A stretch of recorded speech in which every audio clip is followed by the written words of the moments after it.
and welcome to For We Are Many. I hope you enjoyed that. I accidentally clicked the wrong track and only played the guitar track instead of like the fully finished sound. Because I'm awesome like that. Hi, this is Trisha. And I'm Chelsea. So you're like waiting for it. This is part 2 of our series on Bell Hook's book, Killing Rage, Ending Racism. Last week we got through the intro and the first 2 chapters. So today we will be starting with chapter 3, Representations of Whiteness in the Black Imagination. If you're reading along with us, that is on page 31 of the paperback. Yeah. Do you have anything you want to add? Not really. It's been a week, so I've lost all the thoughts from a week ago. Hey, I think a week ago we were before the whole Ukraine thing, which we won't get into that, but I think that like my brain has just changed since then, so I lost it. Fair.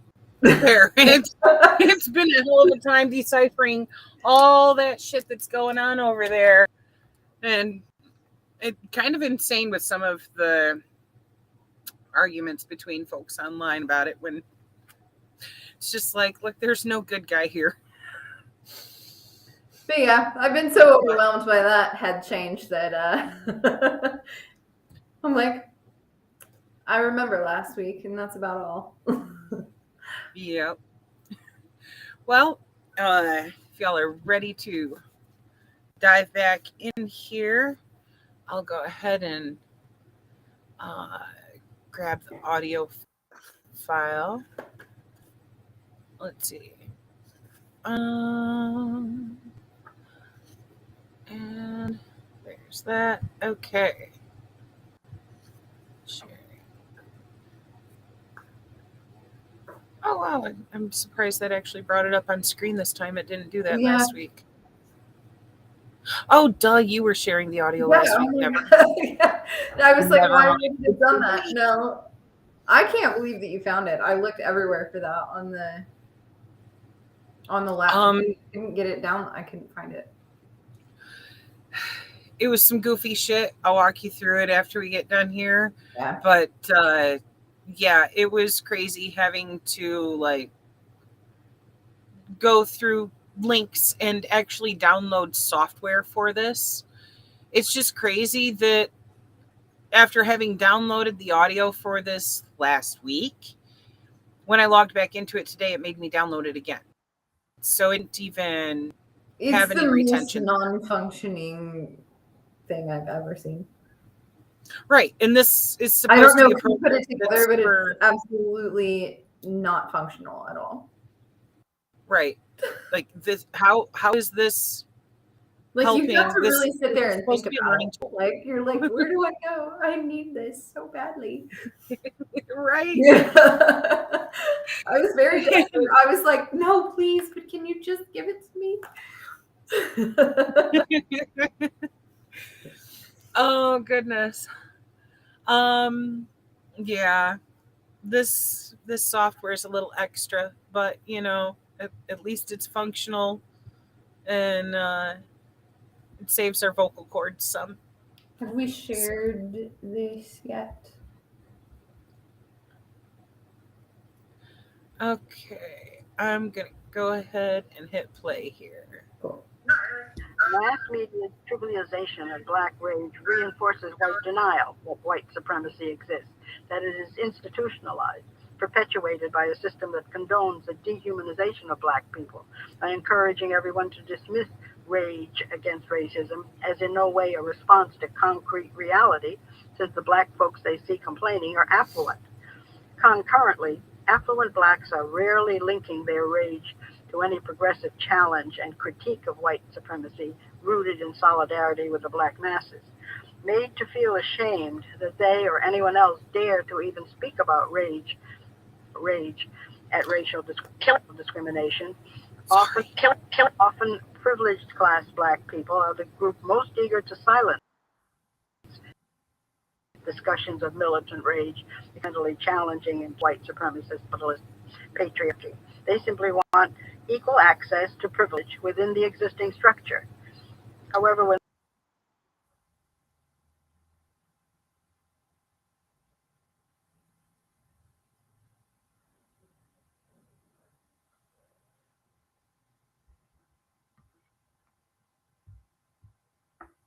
Did something go wrong with the audio?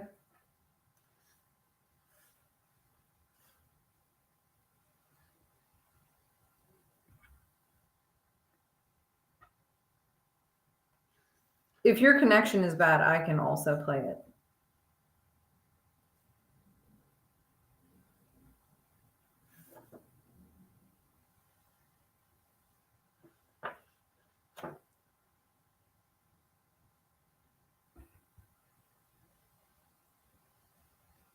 I can't hear you at all.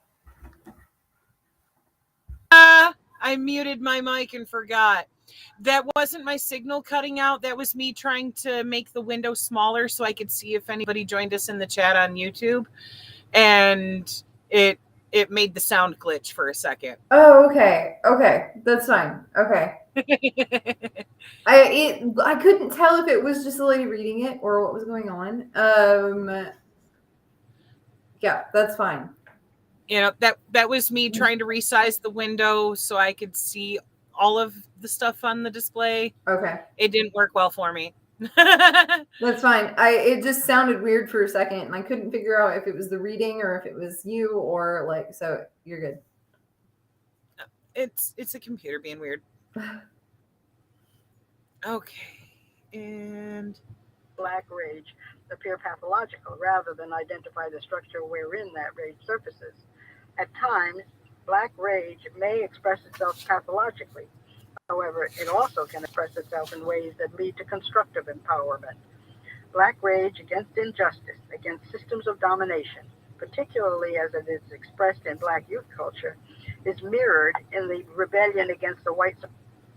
I also just noticed that the time that we scrolled it to there was, oh, I must have fucked up. That's why I'm looking at this and I was confused.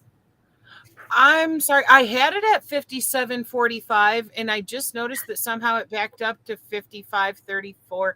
And I'm like, why are we on page 29? We're supposed to be on 31. I was trying to figure out what page I was on. I thought it was me that it was I was like, I really didn't miss it for that long. So well, I looked on the screen here. Like I started off wrong because it says page 29 at the bottom, and I'm like, I was sharing links when it started, so I thought that I was behind. So we are amateurs.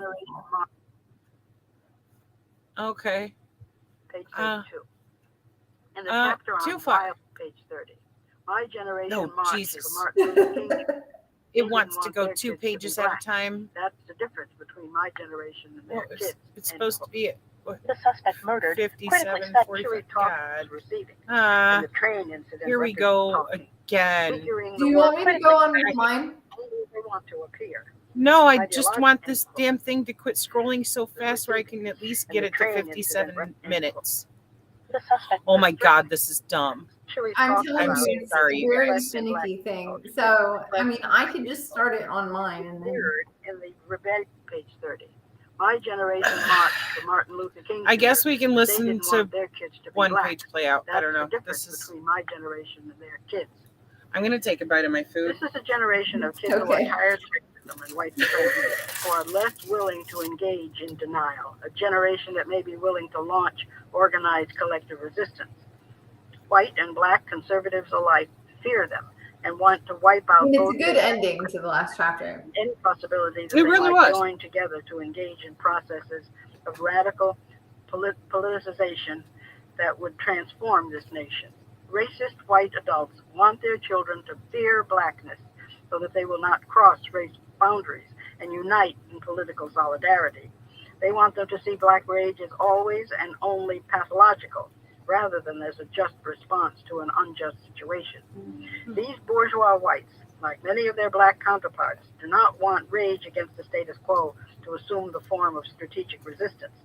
Hence their mutual investment in mocking and trivializing black rage. The rage of the oppressed is never the same as the rage of the privileged. One group can change their lot only by changing the system. The other hopes to be rewarded within the system. Public focus on black rage, the attempt to trivialize and dismiss it, must be subverted by public discourse about the pathology of white supremacy, the madness it creates. Talk seriously about rage. White supremacy is frightening. It promotes mental illness and various dysfunctional behaviors on the part of whites and non-whites. It is the real and present danger. It is the real and present danger, not black rage. End of Essay 3. Page 31, Essay 4, Representations of Whiteness in the Black Imagination. Although there has never been any official body of black people in the United States who have gathered as anthropologists and or ethnographers to study whiteness, black folks have, from slavery on, shown another special knowledge of whiteness gleaned from close scrutiny of white people. Deemed special because it was not a way of knowing that has been recorded fully in written lit material, its purpose was to help black folks cope and survive in a white supremacist society. For years, black domestic servants working in white homes, acting as informants, brought knowledge back to segregated communities. Details, facts, observations, and psychoanalytic readings of the white other. Sharing the fascination with difference that white people have collectively expressed openly and at times vulgarly as they have traveled around the world in pursuit of the other and otherness, black people, especially those living during the historical period of racial apartheid and legal segregation, have similarly maintained steadfast and ongoing curiosity about the ghosts, the barbarians, these strange apparitions they were forced to serve. Page 32.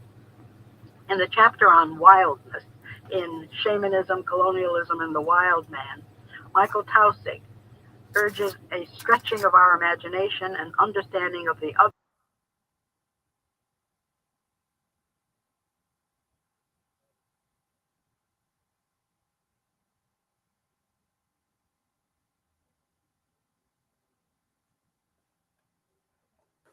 Can you hear anything?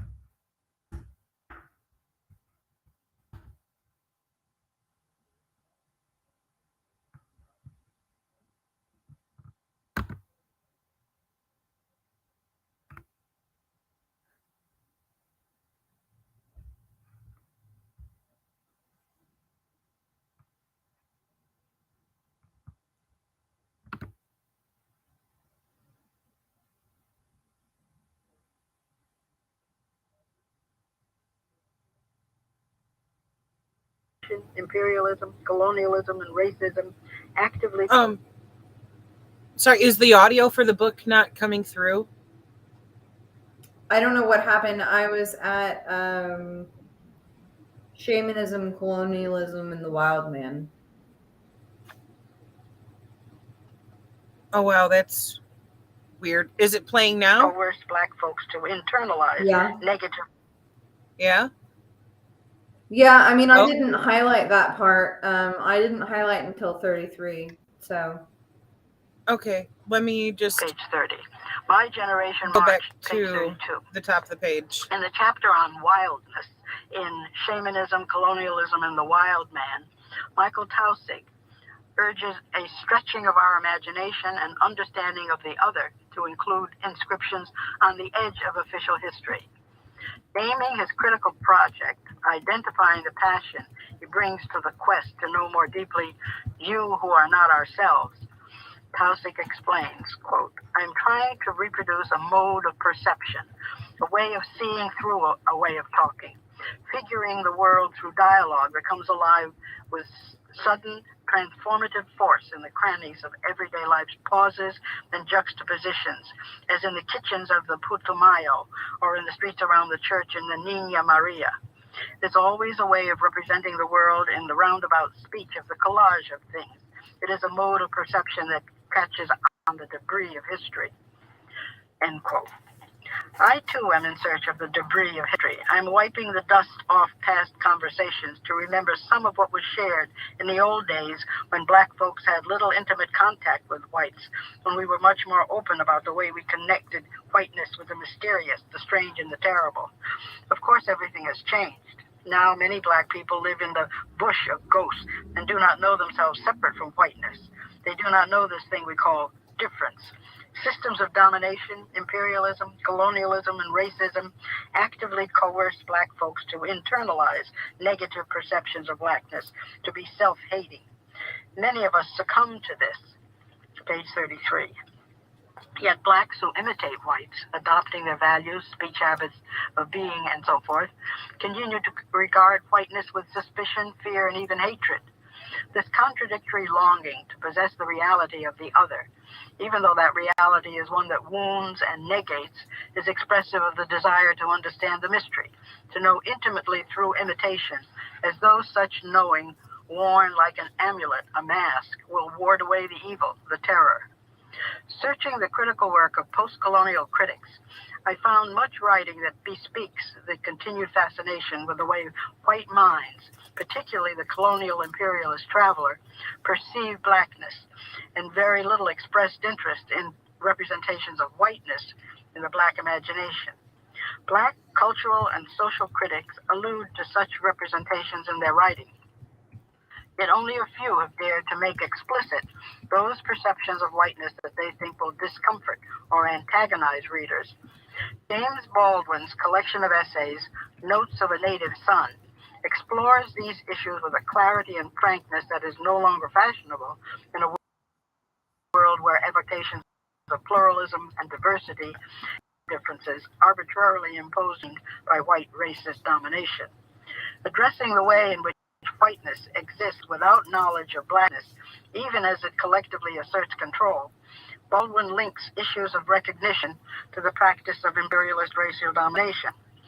Writing about being the first black person to visit a Swiss village with only white inhabitants in his essay Stranger in the Village, Baldwin notes his response to the village's yearly ritual of painting individuals black, who were then positioned as slaves and bought so that the villagers could celebrate their concern with converting the souls of the natives.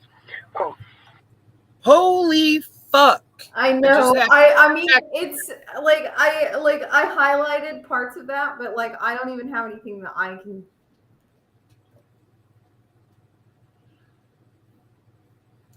Yeah, me neither. All I had to add was a holy fuck. Like, are you fucking serious? Yeah. I will let her continue because she's about to quote this fucking passage here. Oh, goodness. What the fuck? Anyway. I thought of white men arriving for the first time in an African village, strangers there as I am a stranger here, and tried to imagine the astounded populace touching their hair, marveling at the color of their skin. Page 34. But there is a great difference between being the first white man to be seen by Africans and being the first black man to be seen by whites. The white man takes the astonishment as tribute, for he arrives to conquer and to convert the natives, whose inferiority in relation to himself is not even to be questioned.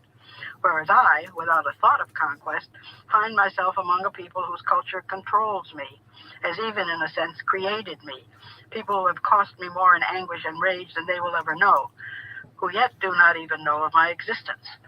The astonishment with which I might have greeted them, should they have stumbled into my African village a few hundred years ago, might have rejoiced their hearts. But the astonishment with which they greet me today can only poison mine. End quote. My thinking about representations of whiteness in the black imagination has been stimulated by classroom discussions about the way in which the absence of recognition is a strategy that facilitates making a group the other.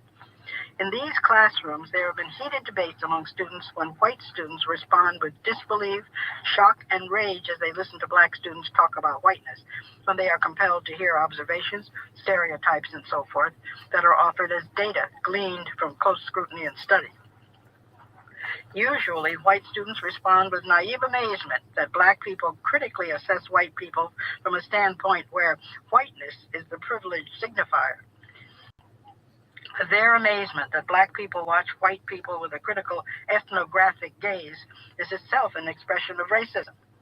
Often their rage erupts because they believe that all ways of looking that highlight difference subvert the liberal belief in a universal subjectivity. We are all just people, that they think will make racism disappear. Page 36. Reduced to the machinery of bodily physical labor, black people learned to appear before whites as though they were zombies, cultivating the habit of casting the gaze downward so as not to appear uppity. To look directly was an assertion of subjectivity, equality.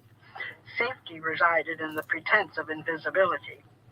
Even though legal racial apartheid no longer is a norm in the United States, the habits that uphold and maintain institutionalized white supremacy linger.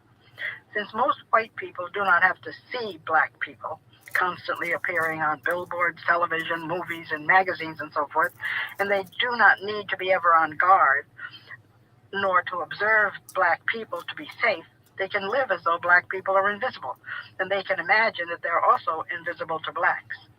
Some white people may even imagine there is no representation of whiteness in the black imagination, especially one that is based on concrete observation or mythic conjecture. They think they are seen by black folks only as they want to appear. Ideologically, the rhetoric of white supremacy supplies a fantasy of whiteness. Described in Richard Dyer's essay, White, this fantasy makes whiteness synonymous with goodness. Quote, power in contemporary society habitually passes itself off as embodied in the normal as opposed to the superior. This is common to all forms of power, but it works in a peculiarly seductive way with whiteness because of the way it seems rooted in common sense thought. Okay, I see you wanted to pause for a moment. You have something to add here? Yeah, well, I tried to talk, but it wouldn't let me talk either, which was weird. I feel like it skipped a page, but I did hear what she was talking about with white people thinking that they give away only the impression that they want to give to black people, which I was already sort of aware of this mindset just through my religious upbringing with the dark and the light and the manifest destiny kind of thing. Like I was already aware, like just upon conceptualizing what it's actually doing to the world. It didn't have anything to do with like human interaction or anything like that. It was more that it was just conceptual was all. And so Right. once I understood it, dark is bad and light is good. I understood it, I think, more from a religious standpoint than anything, because I did get into other religions. And so then getting into other religions, it did show me the discrimination inside of the race of these religions as well. So it makes sense to me that white people think that they can present themselves in a certain way and that people are going to perceive them as they like to put across, because that is how white people interact completely. And this is a lot of the reason why white people do not understand what minorities are talking about within discrimination, or what women on a lesser level, to an extent, like white women, deal with to a lesser extent. Because you're listening to things that are, it's just all projection. That's all that it is. And that's like the biggest problem, is that we're seeing people, regardless of race, learn this white projection. It's like, this is who I want you to think that I am, and I'm selling you this, and I'm doing this, and so it makes sense. I don't know, like just in this context, if that's where it's coming, but that's what my head went to as far as just how we interact completely. Right. Of like putting that front up of this is what I'm telling you I am, so therefore you must only be able to perceive me as this. It makes me think of that mentality of the people that show up for church on Sunday and holier than that, but the rest of the week they're doing all the shit that they like look down their noses at other people for doing because it violates my religion. It's like you only pretend to follow that when you're trying to give that impression of, to other people of like, this is how I want you to see me. It's people having their fronts up. It's fake. And I see John's commenting here. He said, Chelsea is correct in this, coming from religious association with religious supremacy rooted in European culture. Yep. And this factor too here, manifest destiny and the church officiating, taking indigenous lands as right by God. Yep. And this is the type of stuff that we're talking about when people get all confused, like, what do you mean? Of pointing out that systemic racism was built on the back of religion because it literally gives you clearly defined lines there for racism, for sexism, all kinds of things, and says this is what's good and holy. Well, and that is also why we correct things when they're out of line, because there are a lot of ways in which we still don't see this. And so it's not necessarily of just like pointing fingers and making victims out of things or calling people sexist or racist. It's because even in leftist spaces, sometimes you still don't realize what's coming out of your mouth. Right. Fair. Once we start again, I do need to know, because it said that it was on page 36 after we finished page 34. Or after we were getting into 35. Yeah, okay. So it was at the end of 34 and then it said page 36. And I was like, what?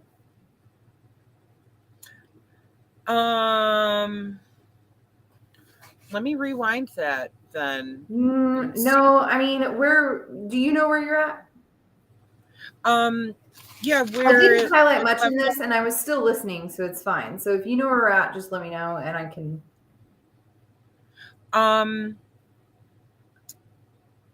The bottom of page 36, right before the quote from Dyer's essay White. Okay, that's fine. Where I paused it. I was still listening, so that was why I did want to say something, because I was still listening. So. Okay. There we go. Other than ethnic difference. Page 37, quote continues. Thus it is said, even in liberal textbooks, that there are inevitable associations of white with light and therefore safety, and black with dark and therefore danger. And this explains racism, whereas one might well argue about the safety of the cover of darkness and the danger of exposure to the light. Again, and with more justice, people point to the Jewish and Christian use of white and black to symbolize good and evil, as carried still in such expressions as a black mark, white magic, to blacken the character, and so on. Socialized to believe the fantasy that whiteness represents goodness and all that is benign and non-threatening, many white people assume this is the way black people conceptualize whiteness. They do not imagine that the way whiteness makes its presence felt in black life, most often as terrorizing imposition, a power that wounds, hurts, tortures, is a reality that disrupts the fantasy of whiteness as representing goodness. End quote. And I have to interject right here, because this right here, what she just got done reading, that's what a lot of white people don't fucking understand, and they take personally when they hear black people say things about white devils and shit like that. And it's like, how about you look at how white people have negatively impacted black people for hundreds of fucking years, at least right here like this is For me, very... I take it a step further too, because like once we get like a little bit further, I think it's in the next chapter. It does get into church things, which like I'll say what I don't know or what I think, whatever, then once we get to that. But like I've seen this whole dark and light thing like play out in, I've mentioned it before, it's Exterminate All the Brutes, and it's by Raoul Peck. But it shows it more in the way that people, or white people, went against indigenous cultures, because there is this one painting of this woman in white that's like flying. She's like an angel, and she's got these like telephone wires that are really like telegram, I think, at the end, and she is coming back from the light, spreading the light towards like the darkness and the death in front of it. And so it is specifically going against cultures of goddess religion or chaos, or just things that are more nature related than Christianity is. And so it's spreading across to, and so not only does that take it out of our minds, but like more obviously in front of us, it is killing specific races and cultures. And so I see that more played out in the history of, but like there's still a lot of obviously black churches that were in Tulsa whenever the race riots happened, and just black churches in general. But like you don't really see, just the way that they were both exploited is different. Yeah. The atrocities were fucked either way, but I don't know. You just see it more gradually and slowly play out when you're looking at it from a religious perspective with indigenous people. I think honestly, it's more brutal the way that it's happened with slavery and bringing, because nobody even knows what their heritage is, what their religion may have been. Mm-hmm. It completely erased connection with even which tribes they came from in Africa, what region in most cases, unless you're lucky enough to be able to get a DNA test that can even trace back what region. That was total erasure of identity, of cultural fucking identity across the board. And yes, this is probably the worst example of what whiteness in America has done when impacting another culture. But it's done it to everything, every fucking thing. It has erased Black people's direct connection with where they came from in Africa. It has erased Native people's roots, even with their spirituality. They were fucking legally banned from even doing dances. Like, straight up, could not practice indigenous religion, spirituality. All practices banned until like the 70s. I remember that. I remember learning about that. I couldn't remember what the dates are of it, but I know what you're talking about. I'm pretty sure it was the 70s when those laws finally got lifted. Like, how they could pass those fucking laws is beyond me, in a country that claimed to, be getting built on religious freedom, and all it really was freedom to pick which flavor of fucking Christianity you wanted, because everything else was forced erasure. And it's fucked. This is the damage that fucking whiteness has had upon at least this society. I don't live anywhere else, so I can't really speak for the dynamics in other places that have also experienced this type of racism. But this is a very special case. I don't know if I really want to use that word, but given that this is the one place in the world where Black people were legally fucking enslaved for over 400 years and treated as less than human, and still for another 100 or so treated as less than human when it came to legal rights, slowly, gradually fucking getting spoon-fed of like, oh, okay, I guess you can have this now type shit. And it's fucked up. It's fucked up. Like, I'm aware that there's anti-blackness in other parts of the world too, but here it really has a profoundly fucked effect on people's psyche when we're talking about things like the generational trauma that has happened. And it's because of being treated as not even fucking human for hundreds of fucking years. It's fucking horrendous.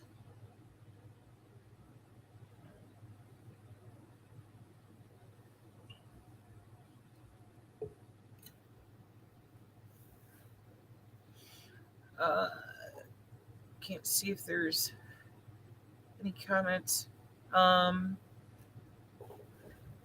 Mostly just links we can read later. And he's sharing the HBO link. I think it's also on. I can't remember if it's on Amazon Prime or Hulu. It's on something else besides HBO. Yeah, I tried looking for it and it wasn't on my streaming service, and I'm kind of pissed. It should be. I want to watch that, but I just popped John's comment up here. He said class is also a driving force in racism with the subjugation of people according to wealth and the education wealth afforded back then. That's still applicable today too. You know, I mean, for fuck's sake, like they had to, pass laws requiring that certain number of people who are non-white be allowed in classes at schools and shit. And now we have people playing victim like, I should have gotten that spot in that class. It's on Hulu with premium subscription, and it's on YouTube with premium subscription, and Amazon for $10 on Amazon Prime. Okay, well, my streaming service is supposed to have access to both Hulu and Amazon, so I'm going to check again because that should fucking be on there. I don't have a premium subscription to Hulu. I have like a student one, so it doesn't give me everything.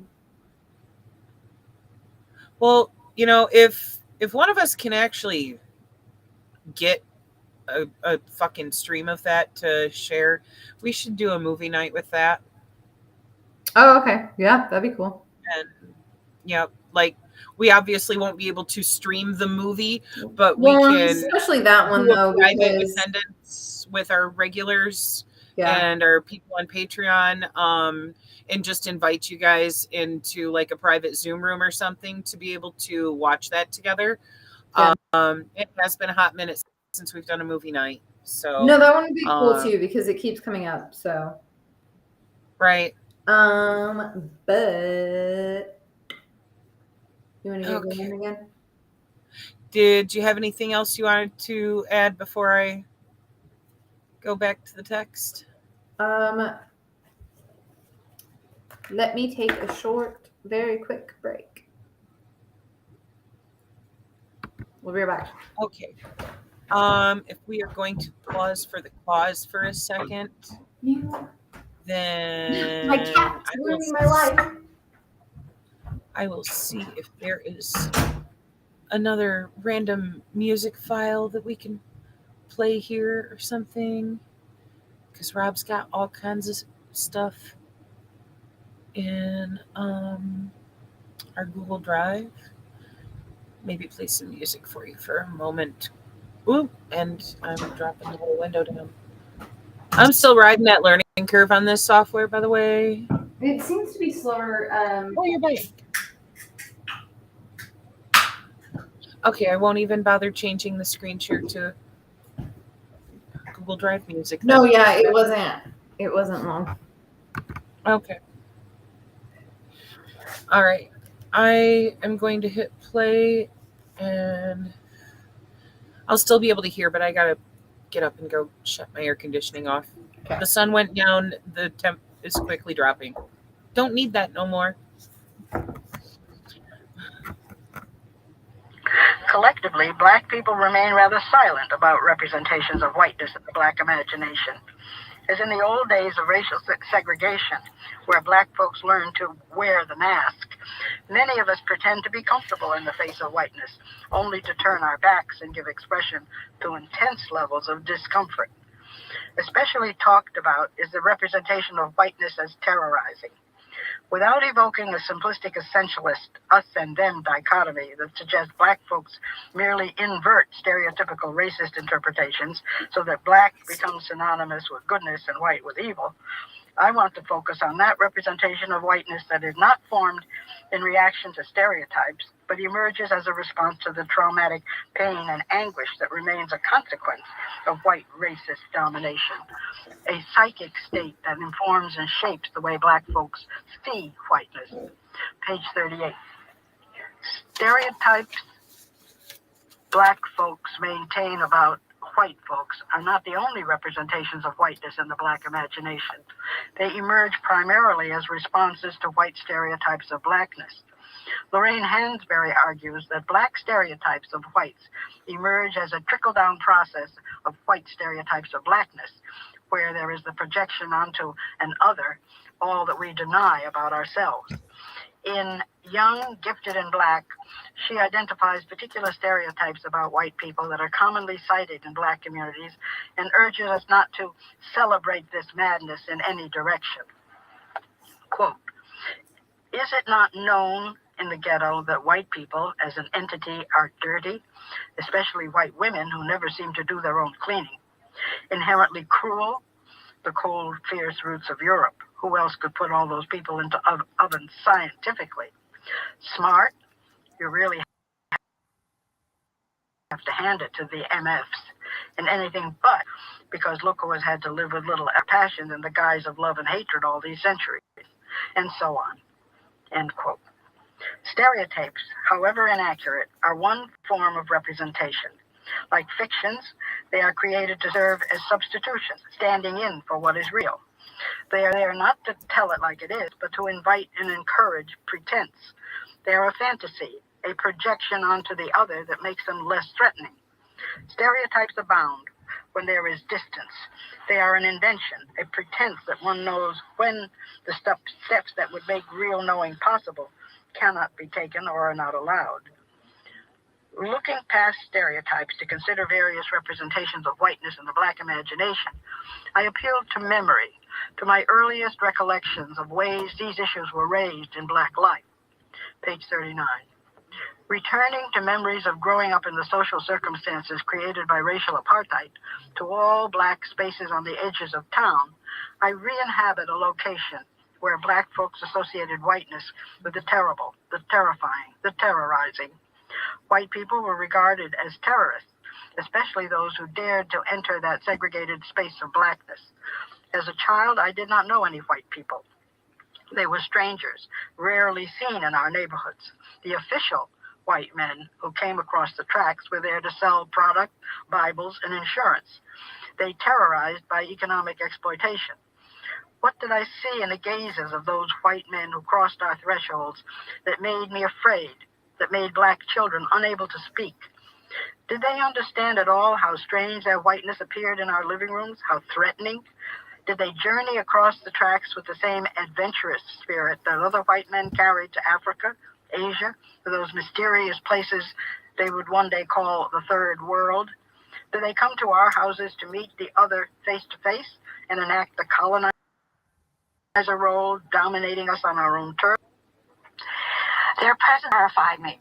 Whatever their mission, they looked too much like the unofficial white men who came to enact rituals of terror and torture.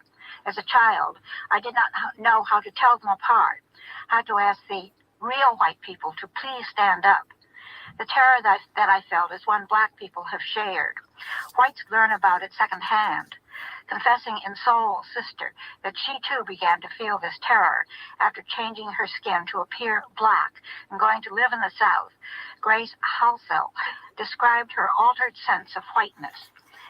Page 40, quote, "Caught in this climate of hate, I am totally terror-stricken, and I search my mind to know why I am fearful of my own people. Yet they no longer seem my people, but rather the enemy, hostile territory omission. My wild heartbeat is a sound of terror. I know what I cannot possibly experience what they, the black people, experience." End quote. Black folks raised in the North do not escape this sense of terror.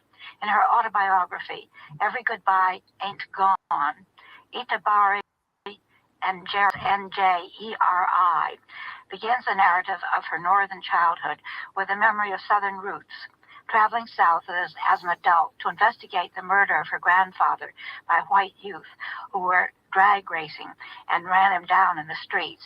And Jerry recalls that for many years, quote, "The distant and accidental violence that took my grandfather's life could not compete with my psychological terror that had begun to engulf my own body," end quote.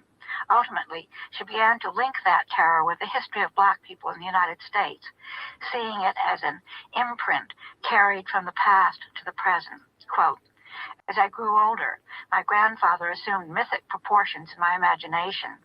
Even in absence, he filled my room like music and watched over me when I was fearful. His fantasized presence diverted thoughts of my father's drunken rages. With age, my fantasizing ceased. The image of my grandfather faded. What lingered was the memory of his caress, the pain of something missing in my life, wrenched away by reckless white youths. I had a growing sense, the beginning of an inevitable comprehension, that this society deals blacks a disproportionate share of pain and denial," end quote. And Jerry's journey takes her through the pain and terror of the past. Only the memories do not fade. They linger, as does the pain and bitterness. Page 41. Again, against a backdrop of personal loss, against the evidence of history that fills me with the knowledge of the hateful behavior of whites toward blacks, I see people of Bainbridge, and I cannot trust them. I cannot absolve them. If it is possible to conquer terror through ritual enactment, that is what Njeri does. She goes back to the scene of the crime, dares to face the enemy. It is this confrontation that forces the terror of history to loosen its grip. To name that whiteness in the black imagination is often a representation of terror. One must face written histories that erase and deny, that reinvent the past to make the present vision of racial harmony and pluralism more plausible. To bear the burden of memory, one must willingly journey to places long uninhabited, searching the debris of history for traces of the unforgettable, all knowledge of which has been suppressed. And Jerry laments that nobody really knows us.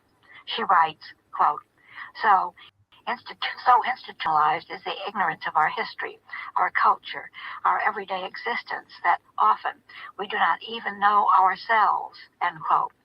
Theorizing black experience, we seek to uncover, restore, as well as to deconstruct so that new paths, different journeys are possible. Indeed, Edward Said said in his essay, Traveling Theory, argues that theory can threaten reification as well as the entire bourgeois system on which reification depends with destruction. The call to theorize black experience is constantly challenged and subverted by conservative voices reluctant to move from fixed locations. Said reminds us, quote, theory omission is one as a result of a process that begins when consciousness first experiences its own terrible ossification in the general reification of all things under capitalism. Then, when consciousness generalizes or classes itself as something opposed to other objects and feels itself as contradiction to or crisis within, objectification. There emerges a consciousness of change in the status quo. Finally, moving toward freedom and fulfillment, consciousness looks ahead to complete self-realization, which is, of course, the revolutionary process stretching forward in time, perceivable now only as theory or projection. End quote. Page 42. Traveling, moving into the past, and Jerry pieces together fragments. Who does she see staring into the face of a southern white man who is said to be the murderer? Does the terror in his face mirror the look of the unsuspecting black man whose death history does not name or record? Baldwin wrote that people are trapped in history, and history is trapped in them. There is then only the fantasy of escape, or the promise that what is lost will be found, rediscovered, and returned. For black folks, reconstructing an archaeology of memory makes return possible, the journey to a place we can never call home, even as we re-inhabit it to make sense of present locations. Such journeying cannot be fully encompassed by conventional notions of travel. Spinning off from Said's essay, James Clifford, in Notes on Travel and Theory, celebrates the idea of journeying, asserting, quote, this sense of worldly, mapped movement is also why it may be worth holding onto the term travel, despite its connotation of middle-class literary or recreational journeying, spatial practices long associated with male experiences and virtues. Travel suggests, at least, prophecy following public routes and beaten tracks. How do different populations, classes, and genders travel? What kinds of knowledge, stories, and theories do they produce? A crucial research agenda opens up, end quote. Text page 43. Reading this piece and listening to Clifford talk about theory and travel, I appreciated his efforts to expand the travel theoretical frontier so that it might be more inclusive, even as I considered that to answer the questions he poses is to propose a deconstruction of the conventional sense of travel, and put alongside it, or in its place, a theory of the journey that would expose the extent to which holding on to the concept of travel as we know it is also a way to hold on to imperialism. For some individuals, clinging to the conventional sense of travel allows them to remain fascinated with imperialism, to write about it, seductively evoking what Renato Rizaldo calls, in Culture and Truth, imperialist nostalgia. Significantly, he reminds readers that even politically progressive North American audiences have enjoyed the elegance of manners governing relations of dominance and subordination between the races. Theories of travel produced outside conventional borders might want the journey to become the rubric within which travel, as a starting point for discourse, is associated with different headings: rites of passage, immigration, enforced migration, relocation, enslavement, and homelessness. Travel is not a word that can be easily evoked to talk about the Middle Passage, the Trail of Tears, the landing of Chinese immigrants, the forced relocation of Japanese Americans, or the plight of the homeless. Theorizing diverse journeying is crucial to our understanding of any politics of location. As Clifford asserts at the end of his essay, quote, theory is always written from some where, and that where is less a place than itineraries, different concrete histories of dwelling, immigration, exile, migration. These include the migration of third world intellectuals into the metropolitan universities to pass through or to remain, changed by their travel, but marked by places of origin, by peculiar allegiances and alienations, end quote. Text page 44. Listening to Clifford playfully evoke a sense of travel, I felt such an evocation would always make it difficult for there to be recognition of an experience of travel that is not about play, but as an encounter with terrorism. And it's crucial that we recognize that the hegemony of one experience of travel can make it impossible to articulate another experience, or for it to be heard. From certain standpoints, to travel is to encounter the terrorizing force of white supremacy.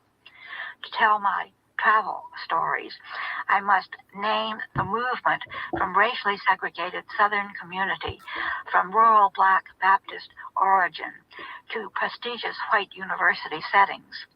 I must be able to speak about what it is like to be leaving Italy after I have given a talk on racism and feminism, hosted by the Parliament, only to stand for hours while I am interrogated by white officials who do not have to respond when I inquire as to why the questions they ask me are different from those asked the white people in line before me. Thinking only that I must endure this public questioning, the stares of those around me, because my skin is black. I am startled when I am asked if I speak Arabic, when I am told that women like me receive presents from men without knowing what those presents are. Reminded of another time when I was strip searched by French officials who were stopping Black people to make sure we were not illegal immigrants and or terrorists. I think that one fantasy of whiteness is that the threatening other is always a terrorist. This projection enables many white people to imagine there is no representation of whiteness as terrorizing, page 45. Yet it is this representation of whiteness in the Black imagination, first learned in the narrow confines of poor Black rural community, that is sustained by my travels to many different locations. I'm going to pause that there for a moment, because what she just described I had that highlighted. is also how white America fucking reacted to pretty much anybody who looked like they even could be from the Middle East or anywhere stretching from there into India. All being treated like you must be a fucking terrorist because you're brown. I feel like I highlighted a lot of this chapter, and then I'm just like, well, yep, that's what she said it. That Yeah.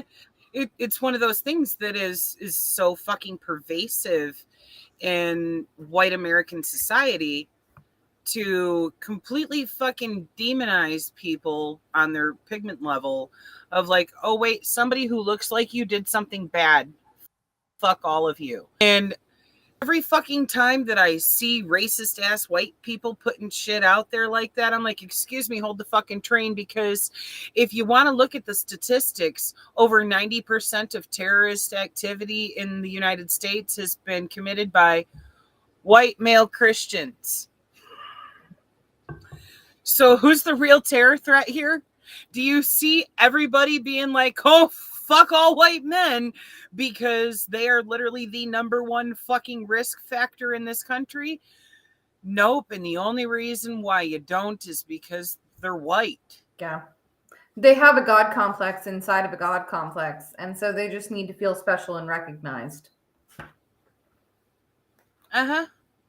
Bad. It's like most of the people that just go along with these things, they're good old boy Christian people that don't do anything, but they raise people that want to be recognized and want to have more attention put on them than they will ever get, and they don't know how to get it.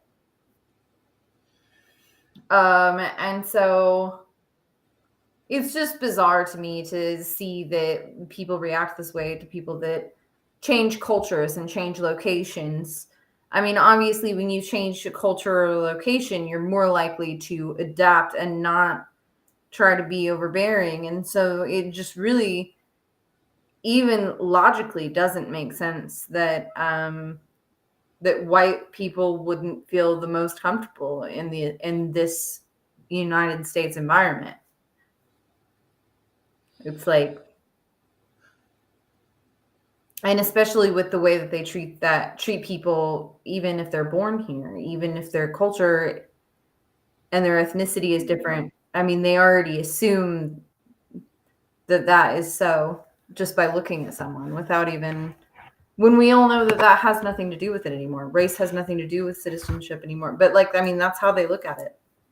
I mean, even people that I grew up with it look at it that way.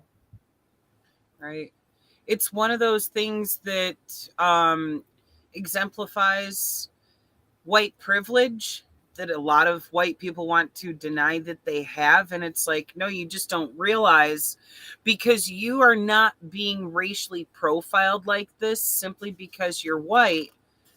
And you don't even see it when you're racially profiling other people. Well, and most of them don't take themselves out of their comfort zone either. And so there's no way that they would ever come around to this perspective because they haven't had to put themselves in an environment that they otherwise would never have been in. Right. It's one of those things that, you know, people don't realize. It doesn't even hit their fucking awareness because they've never been on the receiving end of it. And that alone is a privilege.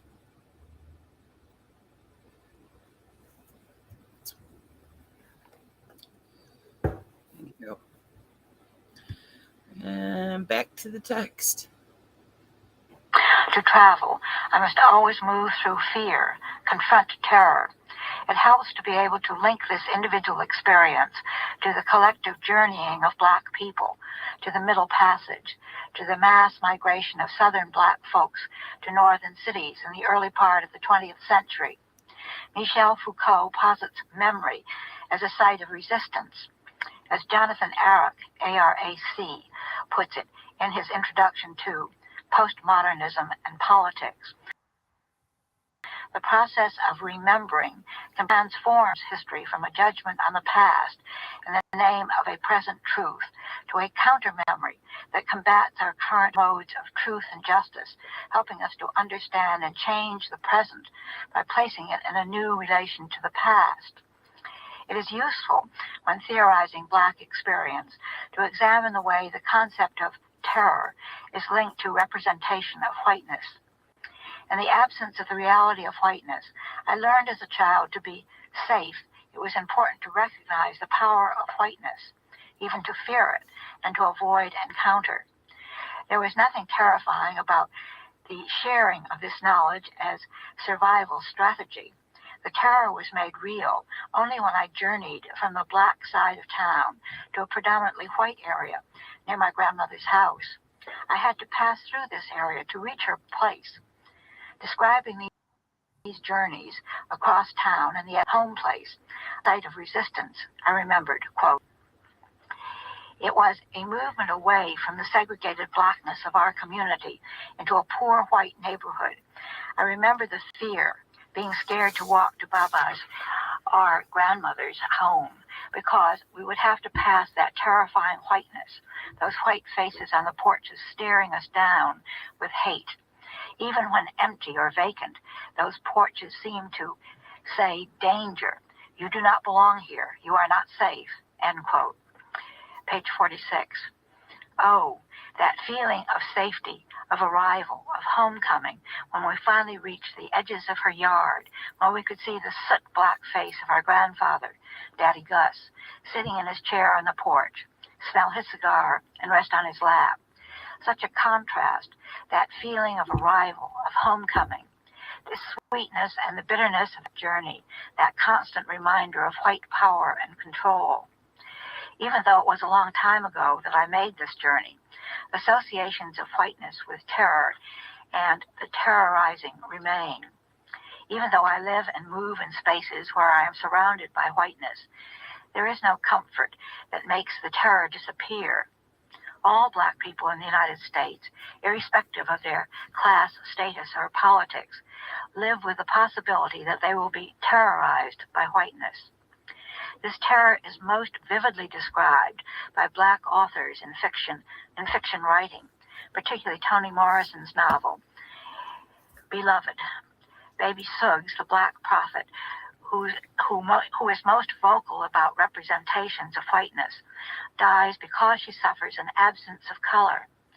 Surrounded by a lack, an empty space, taken over by whiteness, She remembers, quote, "Those white things have taken all I had or dreamed and broken my heartstrings too. There is no bad luck in the world but white folks," end quote. If the mask of whiteness, the pretense, represents it as always benign, benevolent, then what this representation obscures is the representation of danger, the sense of threat. During the period of racial apartheid, still known by many folks as Jim Crow, it was more difficult for Black people to internalize this pretense. It was hard for us not to know that the shapes under white sheets had a mission to threaten, to terrorize. Page 47. That representation of whiteness and its association with innocence, which engulfed Emmett Till, was a sign, with the reminder of possible future terror. In Morrison's Beloved, the memory of terror is so deeply inscribed in the body of Sethi and in her consciousness, and the association of terror with whiteness is so intense that she kills her young son. She kills her young so that they will never know the terror. Explaining her actions to Paul D., she tells him that it is her job to keep them away from what I know is terrible. Of course, Sethi's attempt to end the historical anguish of Black people only reproduces it in a different form. She conquers the terror through perverse reenactment, through resistance, using violence as a means of fleeing from history that is a burden too great to bear. It is the telling of our history that enables political self-recovery. In contemporary society, white and Black people alike believe that racism no longer exists. This erasure, however mythic, diffuses the representation of whiteness as terror in the Black imagination. It allows for assimilation and forgetfulness. The eagerness with which contemporary society does away with racism, replacing this recognition with evocation of pluralism and diversity that further mask a reality, is a response to the terror. It has also become a way to perpetuate the terror by providing a cover, a hiding place. Black people still feel the terror, still associate it with whiteness, but are rarely able to articulate the varied ways we are terrorized, because it is easy to silence by accusations of reverse racism, or by suggesting that Black folks who talk about the ways we are terrorized by whites are merely evoking victimization to demand special treatment. Page 48. When I attended... Did you say pause it? Yeah. Okay. I can barely hear you while that's playing. Sorry, I think that was part of the problem before. Is that I thought that you could hear me, but I guess you can't. But no, that hits really hard. Sort of with also that song that I sent you today, with Matt Plus, and how we're like covering these issues politically and socially and things like that. And so we're getting more recognition for Black people and for other minority rights and things like that. But in reality, again, we're not fixing anything legally. We're not fixing anything psychologically. And so sometimes I know that makes sense to me why people think, not that I agree with them, but why they think that this is all just a gimmick kind of thing. And that's because really it's not hitting anything very hard on its head. It's just saying, cool, we acknowledge that you're being murdered all of the time, or that you're disappearing all the time, or whatever it may be. But like in reality, they're not really doing anything to fix it. It's just all Hollywood or media. Right. Or selling more shit. Performative shit like what we were discussing the other day with cities painting Black Lives Matter on their streets, but not doing fuck all about the cops who are still on their streets killing Black people for no not only reason. that, but like, I mean, that's all good and fine for the people that are just trying to get some fucking Facebook photos. But at the same time, like, even promoting Black businesses is not going to fix this if we're not addressing what the problem is and doing something to change it within the system. Because, I mean, I love to see that we're promoting Black businesses all the time, but what does it matter if any second they could be assaulted or searched all of the time? And Right. it doesn't matter who you are. And so it's just, it's like we're getting the promotion, we're getting the capitalist promotion out of things, but we're not actually getting any results. Right. Right. Because even when it comes to stuff like that of, okay, moving up in class because you own your own business, that doesn't change that you can be treated with fucking racial profiling and other forms of racism. For fuck's sake, we have famous like rappers in California being pulled over and arrested for driving their own expensive cars because they were falsely accused of having stolen their own fucking car. Because wait a minute, you're Black, how could you afford that? Like, are you fucking kidding me? Are you fucking kidding me? And that's a systemic issue that just making more money and being successful is never going to fix. The only way to fix this is to fix people's fucked up, stinking fucking thinking and actually change the system itself.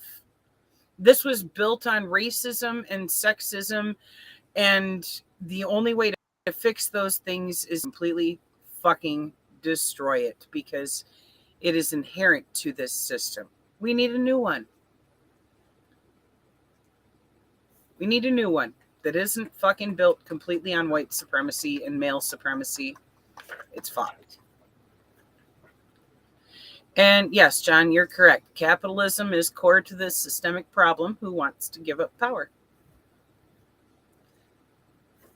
Nobody wants to give up power. We are very close to ending this one. I think this was longer than the second one. Yeah, I think so too. Oh, actually, the second one is half as long. And John, don't forget cooking out in the park while Black. A Karen might call the cops on you. Like, fucking seriously, you can't even go to a public park and barbecue without somebody calling the cops? Like, oh, there's a Black person here. Like, seriously? Okay, there's this movie I watched last year. I'm 45 and I've never seen a Black person. Right? This movie, I'm pretty sure it was called Karen. It was darkly comedic social critique of Karens fucking just perceiving people as a threat simply because of being Black. And it follows this affluent Black couple that moved into a predominantly white neighborhood. And by predominantly, I mean like 99.99%. I think there was maybe somebody in there already who was tan. I forget. But this fucking Karen bitch next door started like harassing them and stalking them, and it's fucking crazy. You should watch it. It's a BET production, and it's twisted. It really is twisted, because there are points where they are making really, really bad societal jokes about the Karens, but it doesn't lose focus on the fact that this is a really fucking enormous problem, a very real problem, that we have bitches like that out there who will look you dead in the eye and be like, well, I'm not racist, but I just thought that, because you're Black and living next door to me, I should watch everything you do. I turned my cameras facing your house. I have to monitor you. Damn, Like, what's really? what's that 50s fucking streaming show? It might be on Netflix. It's like these Black people move into this white neighborhood in the 50s, but it's like a horror series. And so I'm not sure. oh man. We'll have to figure that out later. but maybe it was called Them or something. I don't know, look it up, see if you can find it, because that could be an interesting movie night deep dive too.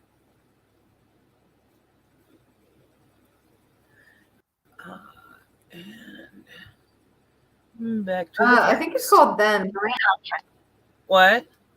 I think it's called Them. Okay. On cultural studies, I was reminded of the way in which the discourse of race is increasingly divorced from any recognition of the politics of racism. Attending the conference because I was confident that I would be in the company of like-minded, aware, progressive intellectuals, I was disturbed when the usual arrangements of white supremacist hierarchy were mirrored both in terms of who was speaking, of how bodies were arranged on the stage, of who was in the audience. All of this revealed the underlying assumption of what voices were deemed worthy to speak and be heard. As the conference progressed, I began to feel afraid. If these progressive people, most of whom were white, could so blindly reproduce a version of the status quo and not see it, the thought of how racial politics would be played out outside this arena was horrifying. That feeling of terror that I had known so intimately in my childhood surfaced. Without even considering whether the audience was able to shift from the prevailing standpoint and hear another perspective, I talked openly about that sense of terror. Later, I heard stories of white women joking about how ludicrous it was for me. In their eyes, I suppose, I represent the bad, tough black woman, to say I felt terrorized.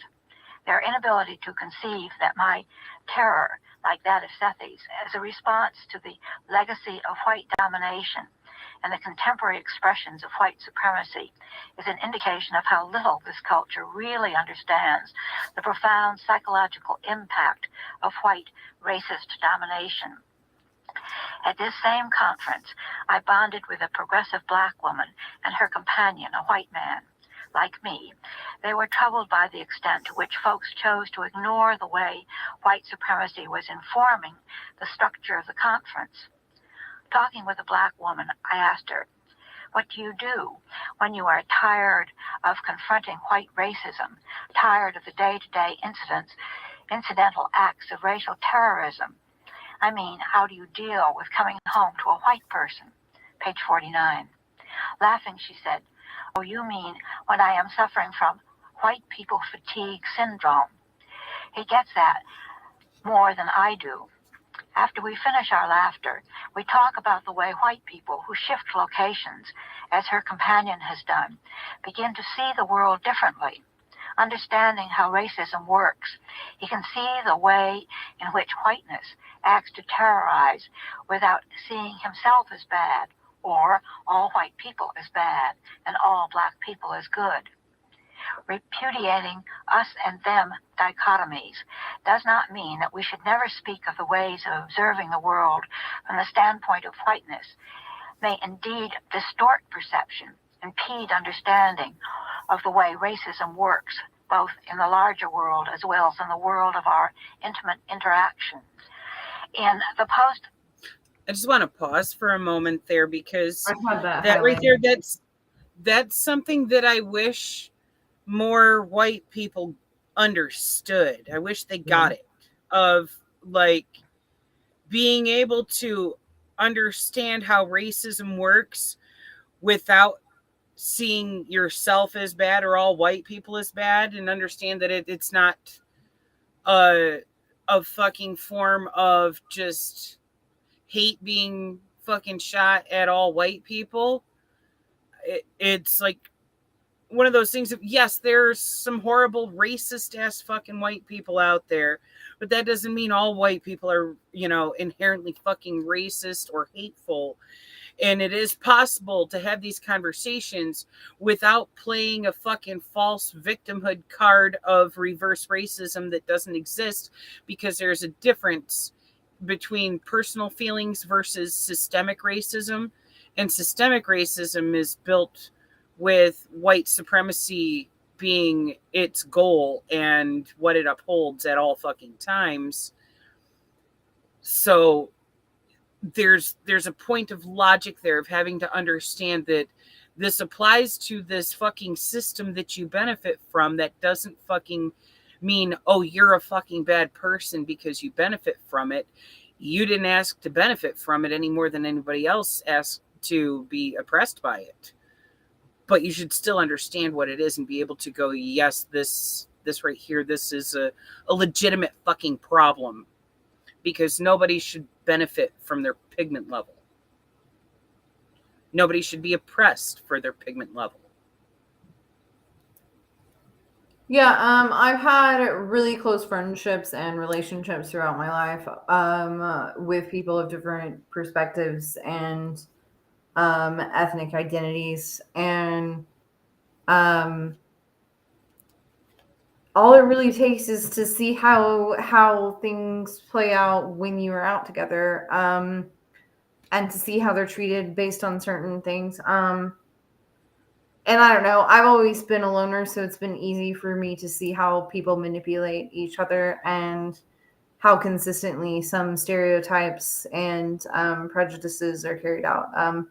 So I it's surprising to me that people don't see this, because, I mean, if you're only friends with white people, then you have a problem. Yeah. You're shortchanging yourself.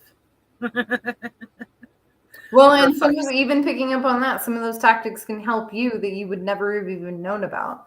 So that's what is why I highlighted that part also. Being that person that has changed their perspective just by seeing it, and then also back further on a different page when there was that quote from that woman that had dressed herself up as black. I don't necessarily know how I feel about that, but I do feel what she says about not being able to look at white people the same. I too have apprehensions about her wearing blackface in order to do those sociological studies, but I also see how that actually helped her grow as a person and be able to teach some of those concepts to white people. And it depends. Would it be acceptable or even needed at this point in time? No, because there is more of an ability to actually interact with each other, to move throughout different cultural areas when it comes to I mean, like, anybody can post on the internet now, basically. So if you want to know what someone feels like, you can ask now. That too. Yeah. I was just thinking more of like, okay, because for example, I live in Flint, or I'm not right now, but like I'm from Flint, and this is a city that is mostly poor people, all living that same class experience. Therefore, there's a lot more mobility between different cultures and ethnicities of, people being more integrated on that level and actually being able to have these conversations in person. So even without the internet facet, a lot of us already got exposed to that and grew up with that level of interaction, and therefore had more understanding when it came to things like seeing how certain cops would fucking stop entire groups and not say shit to the white people there, but have plenty to say to the black or brown people there. Shit like that. And be able to actually observe this happening and go, holy fuck, this is a problem. What the fuck? But yes, absolutely. In this day and age, we have internet. You can fucking talk to people. And to make it very clear, look, if you're white and curious and have fucking questions that you want to ask of somebody of a different ethnicity about their experience, tread lightly, because it is not black people's fucking job to educate you. So if they choose to do so, take that for the honor that it is that they even feel comfortable talking to you about the shit. Yeah. And I think that was an Even important not distinction too, even because this was obviously written before social media was an actual thing. right, This is from right, just '96, so this is 26 years old. right. The most we And had so then to was write AOL about chat those groups. things, I mean, at that time, I guess it sort of made more sense to dress yourself up to go see things because that Well, there was no other way to find out for people that were prejudiced if that was what you were trying to attempt. well, like this book was written in the 90s, but I'm not sure when the book was written that she was I think quoting she there. said it was in 1970. Did she? Okay, I must have missed I'm that. pretty sure it was several But years prior. I think it may be 26 and 26. so Because I think it was 70, so it would have been 26 years prior to our 26 years, and so it's like 54. 52 years, yeah, Um, 52 years. So so I mean, yes, a lot has changed in that. I mean, it would be different to do that in 1970 than it would be today, Right, or still in awkward, 96, still why, but or even in 96. I mean, it sounds like a revolutionary thing to do in 1970, I guess.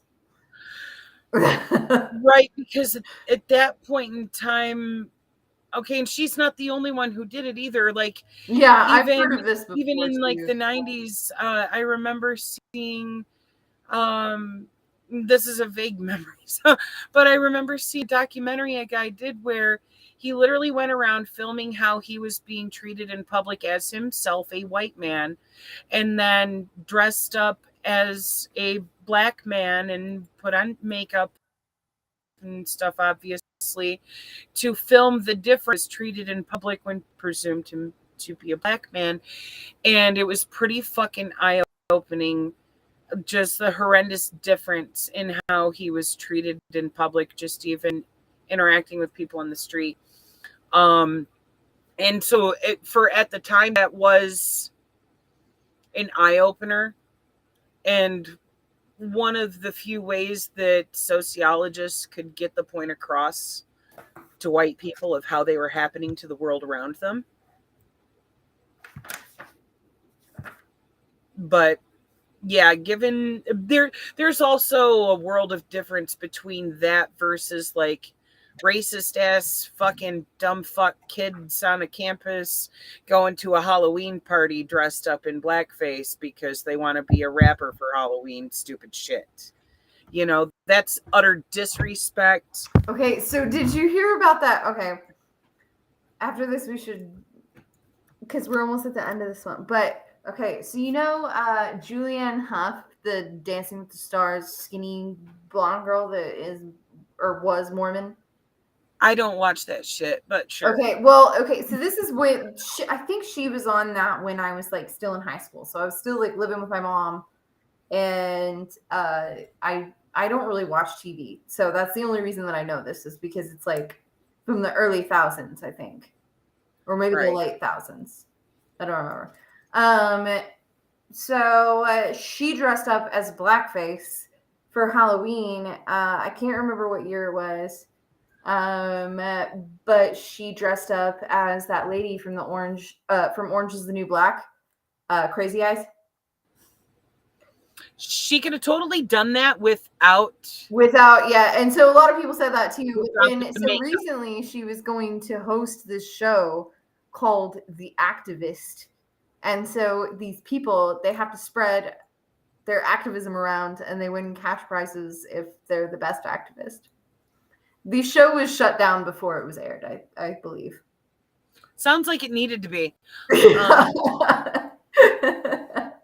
How is somebody who does shit like that gonna host a show? Not only that, if you were it's such a bad idea for a show, but even not on top of that, you put the girl that did blackface like 15 years ago. What are you fucking talking about? It's like, God I damn think actually, I think she was also next to Usher. I'm pretty sure he must not have known. Well, but from what I've heard, Usher has done a lot of things also. It's like I celebrities don't know. that just don't have any concept of what real life consequences are, and they're judging this activist show. That just sounds all kinds of awkward and Yeah, it uncomfortable. was gnarly. It was almost like it was just for a fucking story to write about, and then it ended and it didn't air. Like, what the fuck? Why the fuck? Oh my God. Yeah, like even the liberal media was like, "Hey, you're revealing us too hard." Awkward. This is awful. Yeah. Awkward. Oh goodness. I mean, but you would think that by now people would be figuring out like, hey, it's not okay to wear another culture or ethnicity as a costume. But we still got to remind motherfuckers every Halloween. By the way, do you know how don't go easy it dressing is to up be a witch head. every Halloween? Huh? Do you know how easy it is to just be a witch every Halloween? Yeah, because I'm a witch every day, and Halloween's every day for me. I just And get James, to be extra witch. That's it. Right? That's Just what a the little holiday extra is. with the witchiness. It's Maybe you extra fucking witch day. put on the hat and grab a broom just for the fun of it. And James, you've missed a significant portion, but not all of it. And welcome back. Well, he will work, so he can start it over. Right? You can always hit rewind and watch it from the beginning. You can stalk us right from the very beginning. It's okay. We are only just getting to the end of the first essay. There's still another essay that is shorter. And honestly, I'm going to talk more in the second essay because it involves religion. So,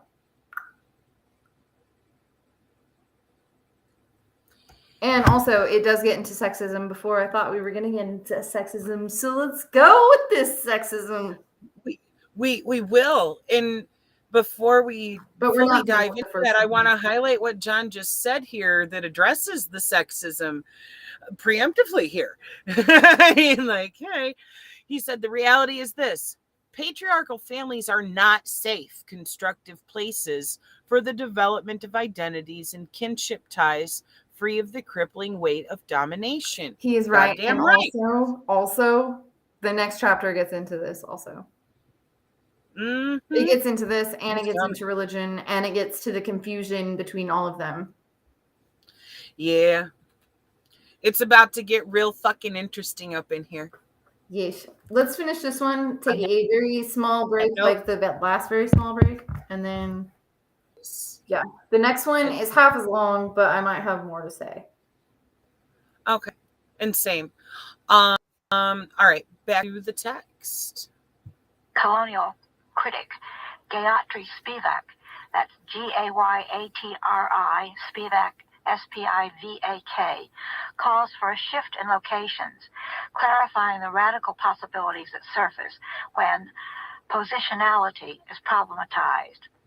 She explains that what we are asking for is that the hegemonic discourse and the holders of the hegemonic discourse should de-hegemonize their position and themselves learn how to occupy the subject position of the other.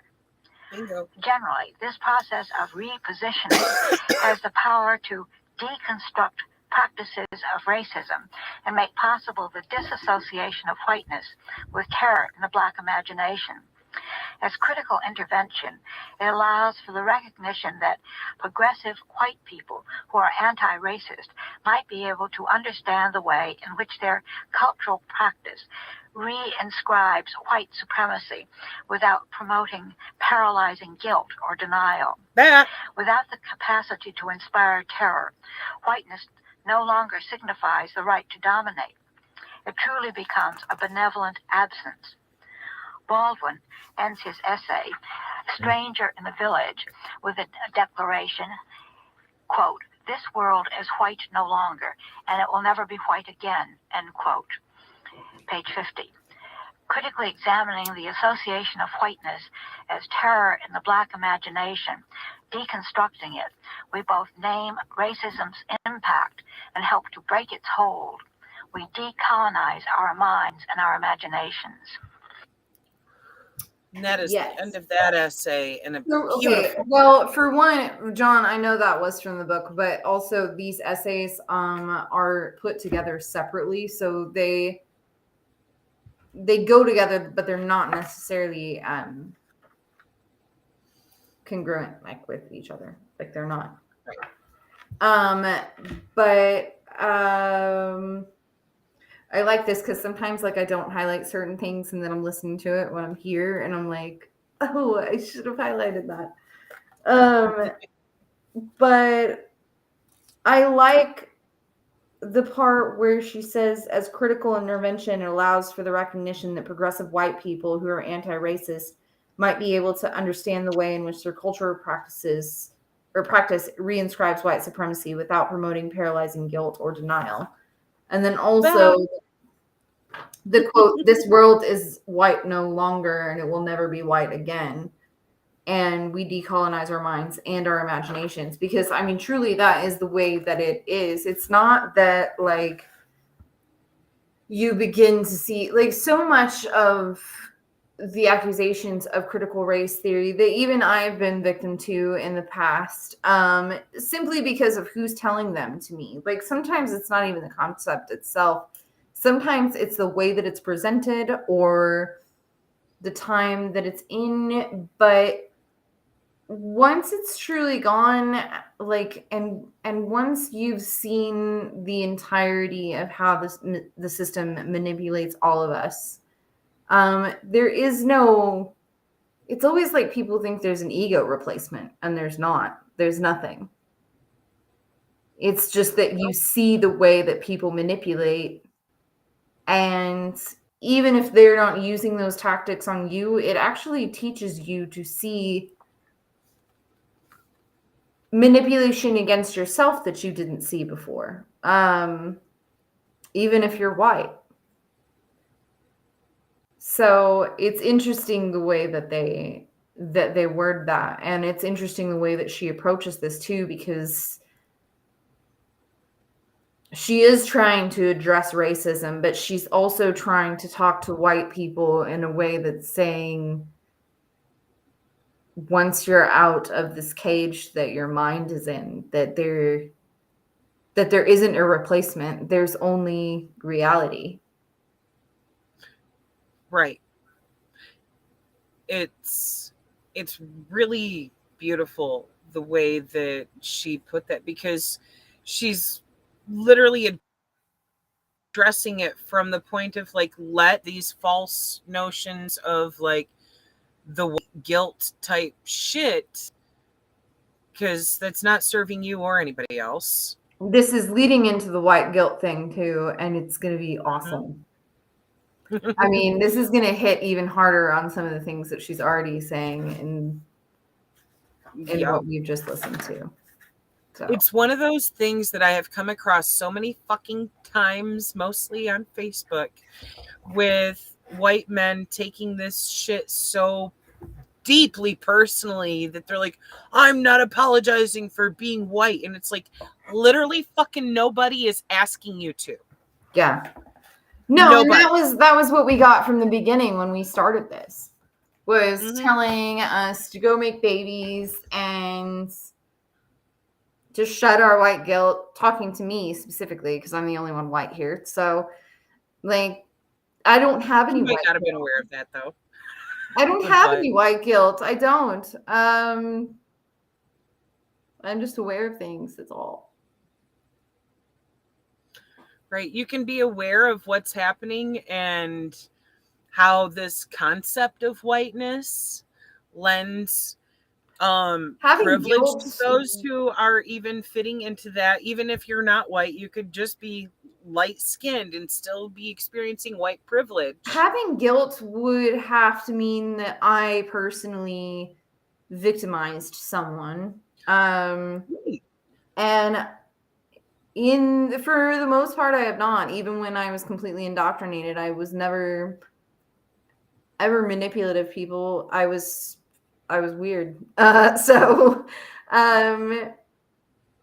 having guilt would require that you did something to someone, and most of the time in my life, I've run from people who have not done anything to them. And that's why I like the whole thing with the concept of white guilt coming up, because this next one is called refusing to be a victim. And so if there is no victim, then you can't hold guilt unless you have wronged someone yourself specifically. And the thing is, I have seen that facet right there be exactly what these guys are using to justify their stance of I'm not apologizing for being white when nobody's asking them to, is because they're like, I haven't done anything wrong. I'm not a racist. I don't treat other people badly for being of a different race. And it's like, whoa. Nobody is even saying that, like, you personally do. Like, and they often come in as if we were even talking to them at all, and we weren't. I'm like, okay, cool, but nobody was talking to you. Right. It's like you can observe this reality of society without feeling like it's a personal fucking attack on you. Especially when it's situations where it's people on the internet where it's like, who are you? Nobody here was accusing you of anything individually because we don't fucking know you, you know? It's one of those things where it's like we are making an observation of society and a critique of society, and this is just how shit is playing out, period. Well, and specifically with the internet, themselves whether they're part of that actively choosing to be a racist or not. Specifically with the internet, unless you know the person, we shouldn't be taking things personally anyway. Everything is only observation, and that's all that it is. Precisely. I'm going to take a short 30-second break. I'm going to take a short break that might be a little longer than 30 seconds. I got to hit the head. All right, well then we'll be right back, guys. Yes, and the next one is shorter, but we'll talk longer because it's going to be juicy. She's very much more direct. Yes. We're ready. All right. We'll be right back in a moment.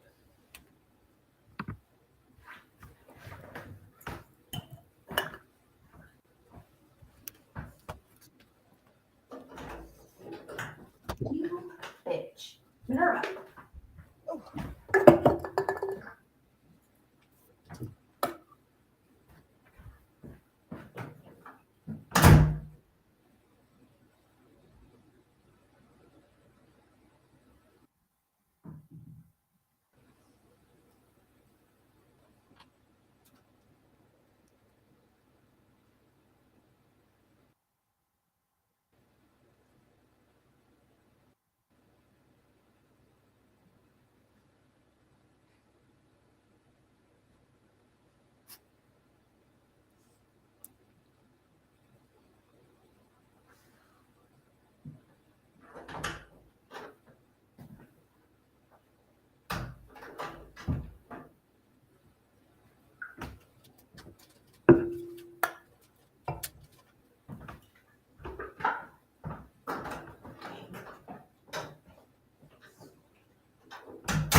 Okay. Back it up, Sarah. All right. Good timing. Mind readers.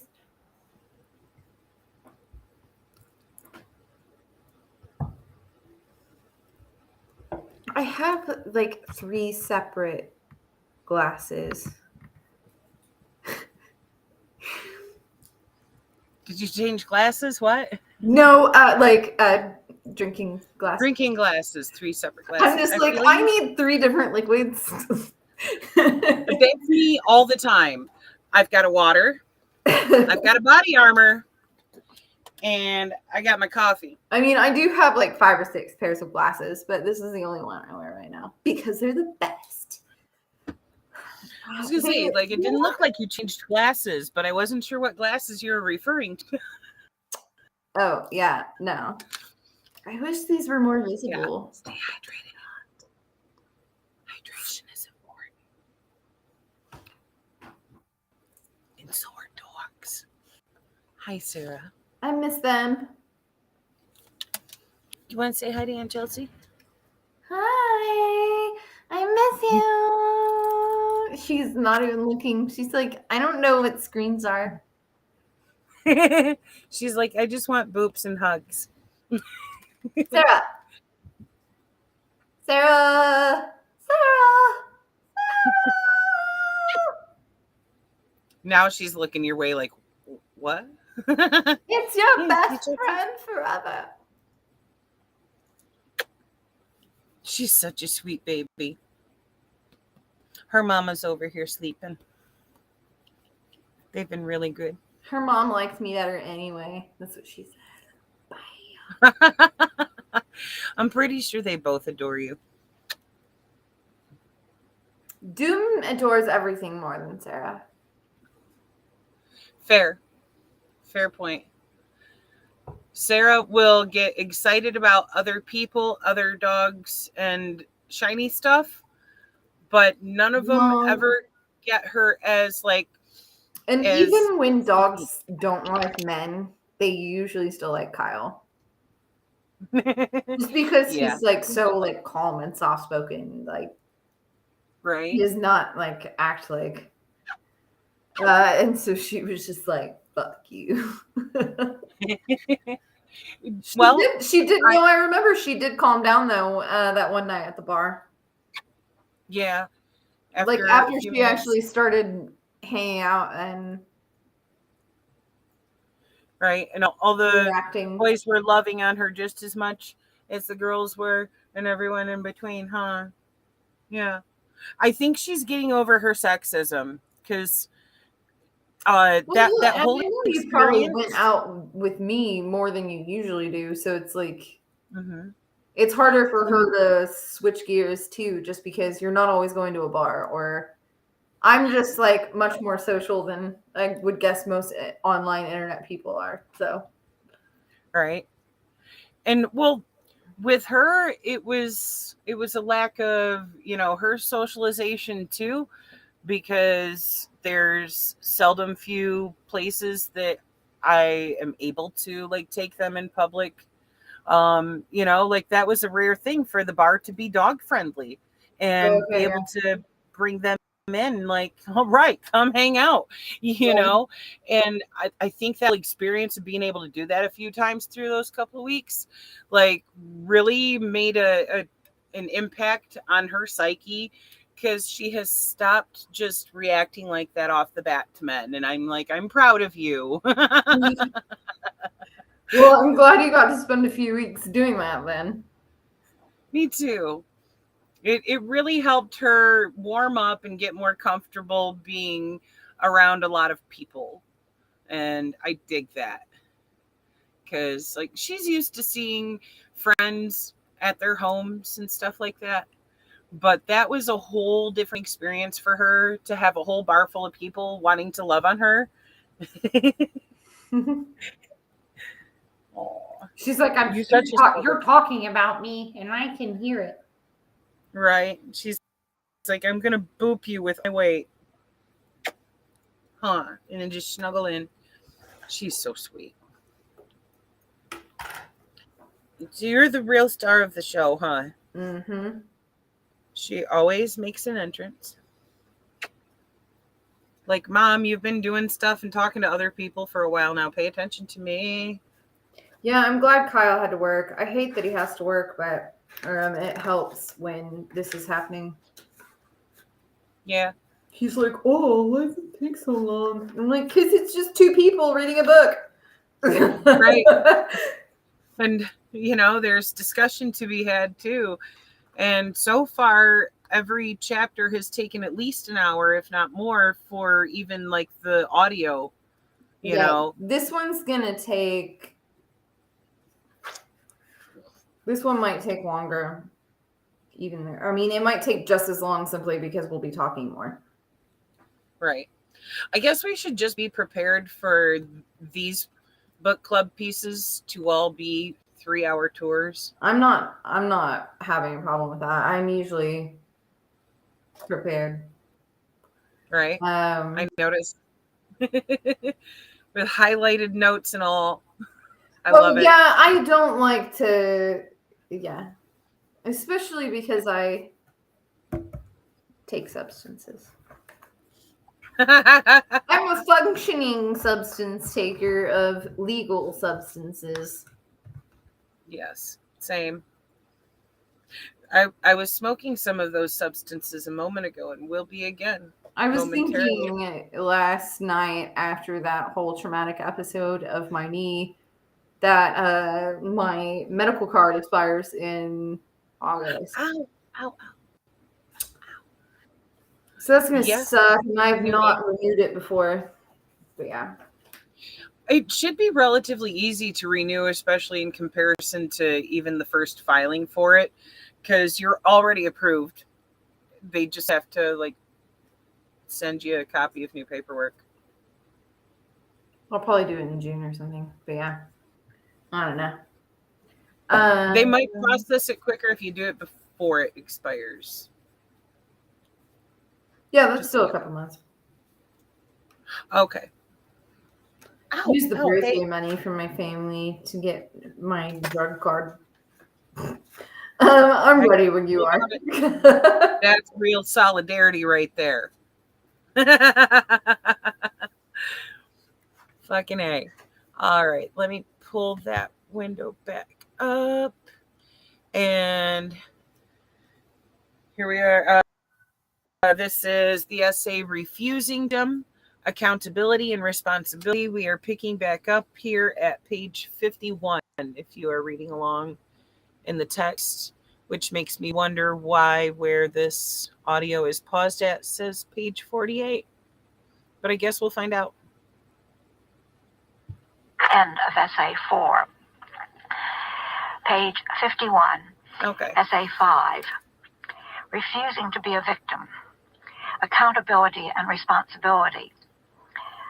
When Feminist Theory, From Margin to Center, was published in 1984, I urged women engaged in the feminist movement to beware of embracing a mantle of victimization in our quest to draw public attention to the need to end sexism and sexist exploitation and oppression. Critiquing a vision of sisterhood rooted in shared victimization, I encouraged women to bond on the basis of political solidarity. It seemed ironic to me that white women who talked the most about being victims, as I wrote, then were more privileged and powerful than the vast majority of women in our society. And if shared victimhood was the reason to be feminist, then women who were empowered, who were not victims, would not embrace feminism. My repudiation of the victim identity emerged out of my awareness of the way in which thinking of oneself as a victim could be disempowering and disenabling. Stop. Coming to womanhood in the segregated South, Can you stop? Okay. That has been my experience online, especially. I started getting online when I was like 19 or 20 with the whole Tumblr thing, and I kind of did the same I didn't do podcasts at the time, but I started arguing my opinions coming out of Christianity and being Republican, and they were wrong. I was like very much still like pro-life and libertarian and all that, and thought that feminism could fit in with that, or I did not think that feminism could fit in with a lot, simply because even at first falling out of patriarchal thinking, you still tend to defend it, particularly in regard to when you're that age and thinking that you may still have children. Right. And that was the whole thing, is that I was living until I was 22, not being a victim of anything. And while this is starting out, we're talking about refusing to be a victim, but I think that you can only refuse to be a victim after you have already been one. And so before that, I did not relate with what women were talking about with feminism, because I was 19 or 20 and I had never really seen the world, and I never really knew what I was talking about, whether that be in regards to sex or race. And so I really didn't feel any reason to be feminist.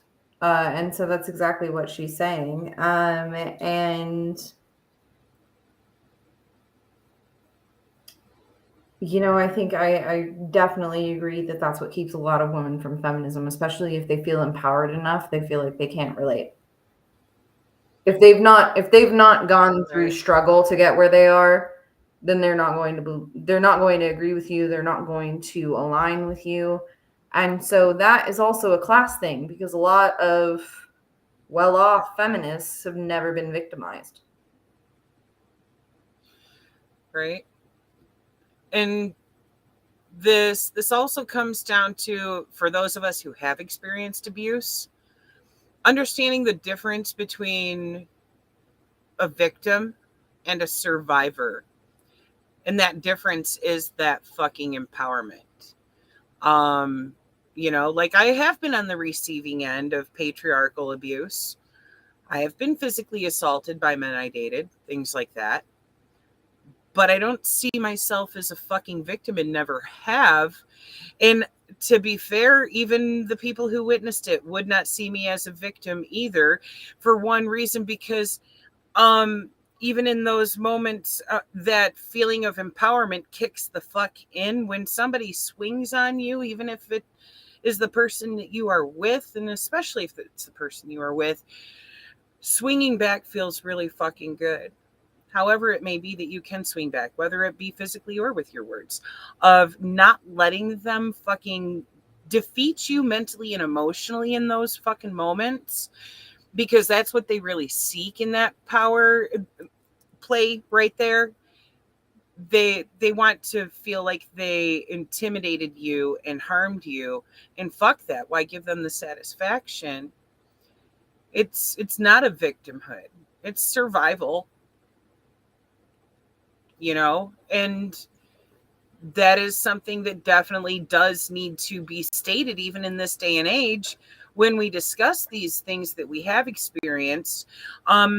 Even the stuff that isn't as crude as, you know, the physical violence, there's still mental and emotional violence that comes from patriarchal shit that a lot of people might not even realize where they were on the receiving end of that, and actually are survivors, even if they have never felt that whole relation with, you know, being a victim, or, you know, targeted by a certain thing. Oftentimes they're not even aware of it, because they were so conditioned to that just being the norm, you know? So fuck the whole victimhood thing. No, it's called survival. You know? She'll get more into the victimhood for sure. Yeah. But yeah, that's all I wanted to say, that while she was still only talking about the feminist movement and not just race, I was right. there. Yeah, so. Right. All right. I'm again here. never heard Black women talk about themselves as victims, facing hardship, the ravages of economic lack and deprivation, the cruel injustice of racial apartheid. I lived in a world where women gained strength by sharing knowledge and resources, not by bonding on the basis of being victims. Page 52. Despite the incredible pain of living in racial apartheid, Southern Black people did not speak about ourselves as victims, even when we were downtrodden. We identified ourselves more by the experience of resistance and triumph than by the nature of our victimization. It was a given that life was hard, that there was suffering. It was facing that suffering with grace and dignity that one experienced transformation. During civil rights struggle, when we joined hands to sing, "We Shall Overcome," we were empowered by a vision of fulfillment, of victory. Much of the awareness that I brought to feminist struggle about the danger of identifying with victimhood was knowledge that came from the oppositional life practices of Black folks in the segregated South. When I cautioned women involved in feminist movement to beware of embracing a victim identity, I was confident that Black people active in liberation struggle already possessed this awareness. And yet, by the end of the 80s, Black folks were more and more talking about victimhood, claiming a victim identity. Suddenly, individual Black critics were raising a public voice, cautioning Black folks about the danger of embracing victimhood. Mm-hmm. One such was Shelby Steele. His essays, "The Content of Our Character," were published with a cover heading that stated he was presenting a new vision of race in America. This vision was simple. It called for a repudiation of the rhetoric of victimhood. Most Black Americans were in agreement with Steele's assertion that to claim victimhood in an absolutist way was dangerously disempowering. However, his demand that we repudiate a victim identity was undermined by his insistence that racist aggression was no longer a threat to the well-being of Black folks. Which is also paralleled with people falsely thinking that patriarchy is no longer a threat to the well-being of women and non-men, simply because, they like to point, oh, well, women can vote and women can work now. Guess what? That doesn't fucking change that. That is an undermining thing right there, to pretend like these influences are no longer existing and causing harm. They certainly are.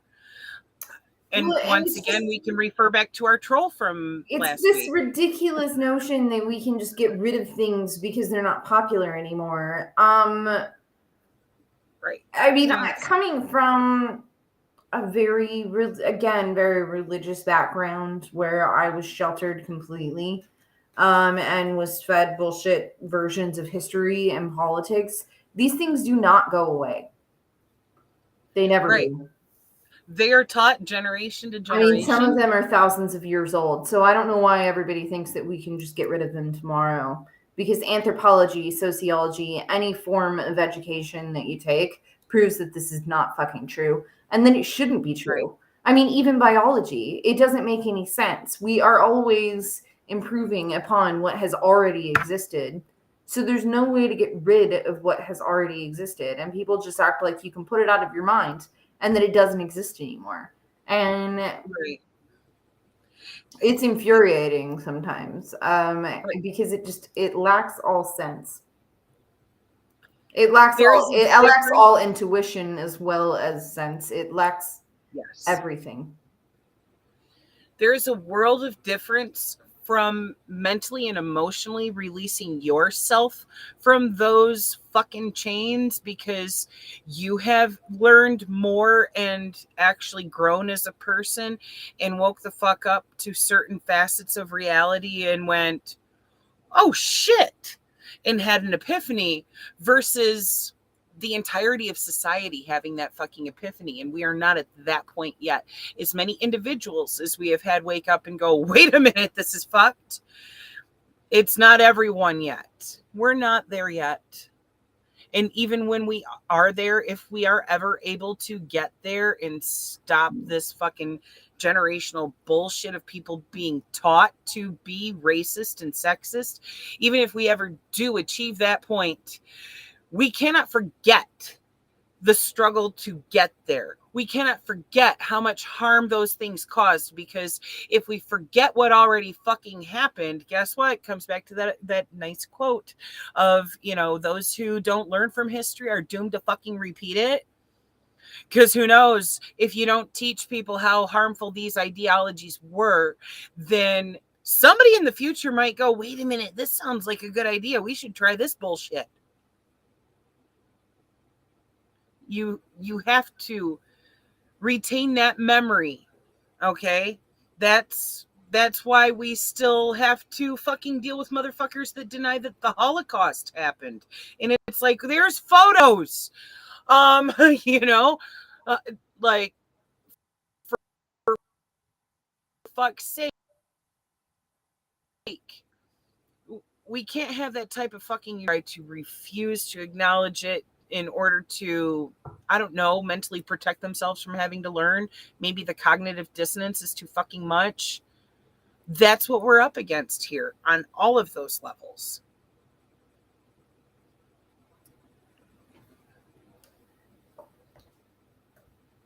Page 53.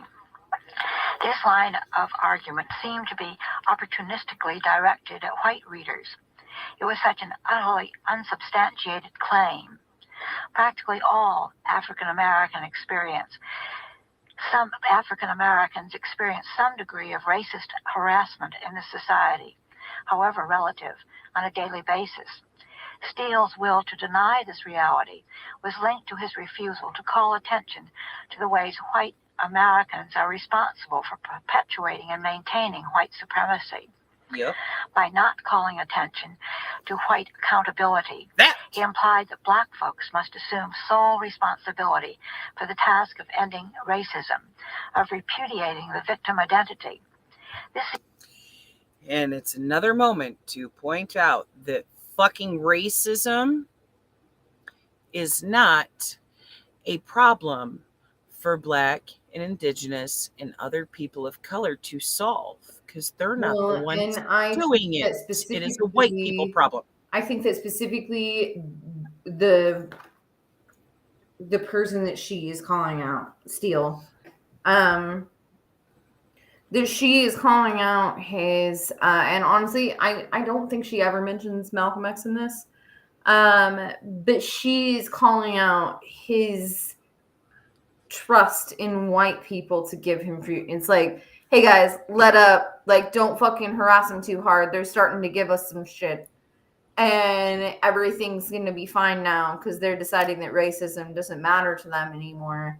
When in reality, they're just trying to cover it in different ways so that it can still carry on. And they say that that's not what it is. And that is Malcolm X's exact point when he says that you cannot ask anybody for your freedom.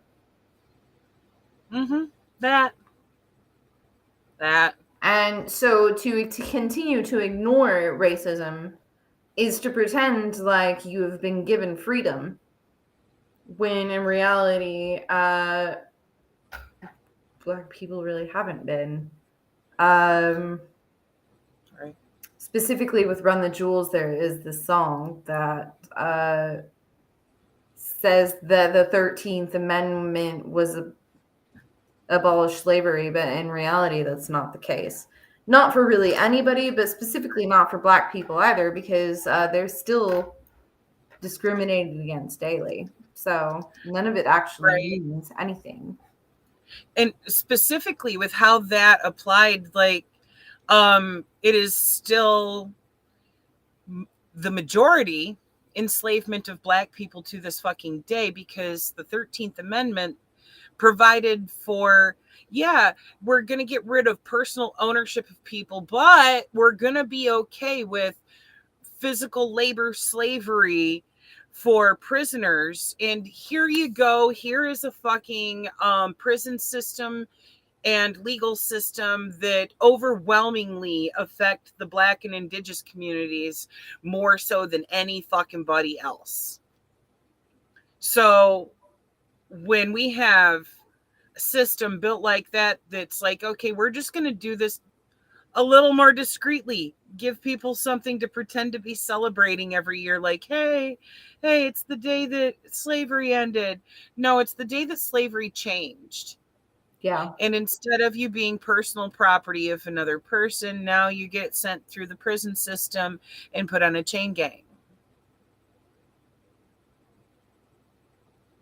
It's still slavery.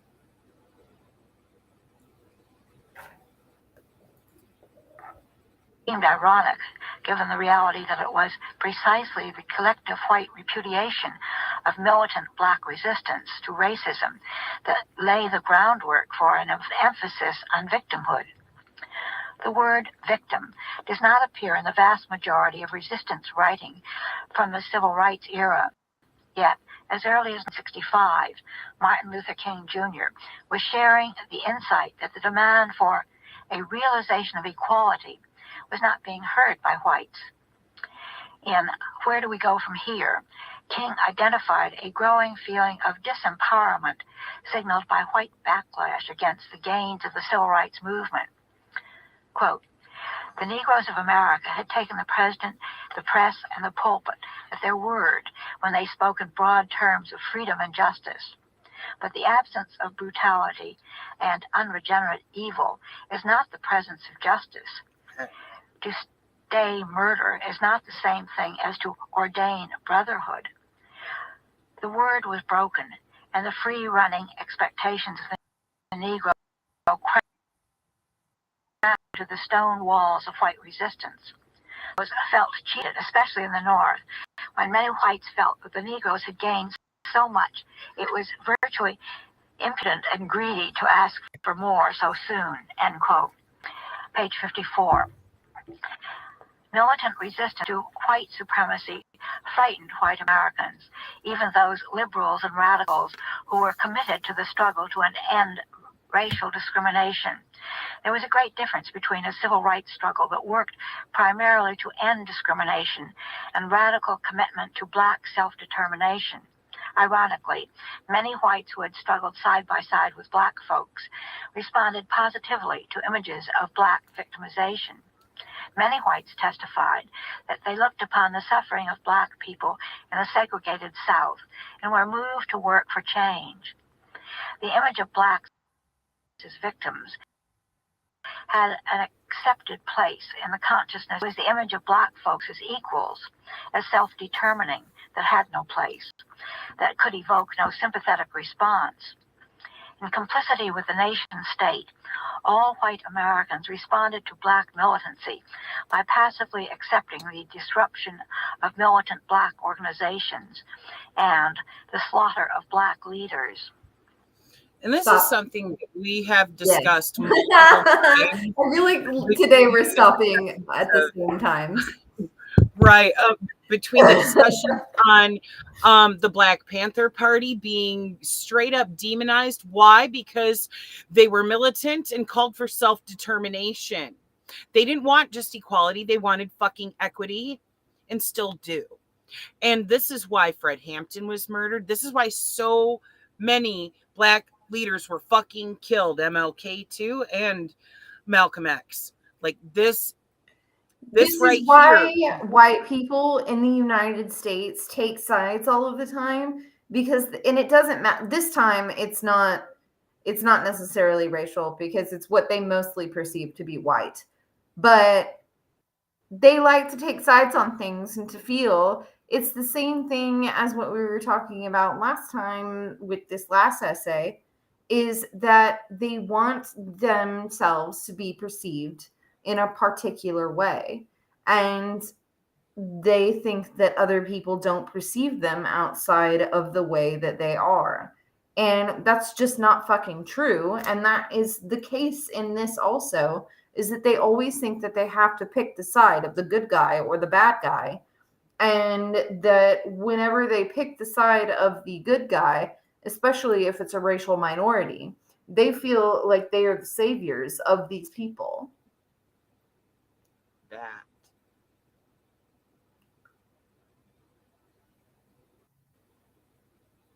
Yeah.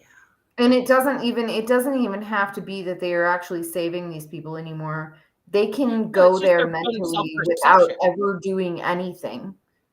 They could go there mentally and feel as though that they are the saviors of the world and they've done fucking nothing. Right. It's just their savior complex. It's their fucking ego. Yep, we've had that discussion about a few folks lately. Yeah, it's a problem. It's a problem. It's a fucking problem. That is not the way to be an ally. Don't know how else to say that, but leave the savior complex the fuck at home. Matter of fact, like throw it in the trash, flush it down the toilet, something. There's no real use for it. That's not the way to be an ally. Nobody wants a savior. An ally stands by Wait, and support. Sorry, I'm reading this comment. Oh, I couldn't even see it because the audio window is there. No, and actually, what's funny is that we'll be getting into that with this exact essay. Yep, absolutely. I don't agree with that. But we will be getting into that with this exact essay. She will call this out. She actually draws some parallels between white and black feminism. Okay, fair. I mean, if you don't want to address John's comment right now, it will come to it. I just wanted to point that out because that was a big factor because, okay, look at in the late 60s, I just don't agree. 70s, Red Scare propaganda was still really huge. And so when it came to the targeting of like the Black Panther Party specifically, it wasn't just because they were Black and militant and calling for self-determination. One factor of that was that they were Maoists. So that made them an even bigger threat because of the potential, especially with the Rainbow Coalition, to unite people across racial lines under a class movement that would overthrow capitalism. And the fucking alphabet men shit their pants.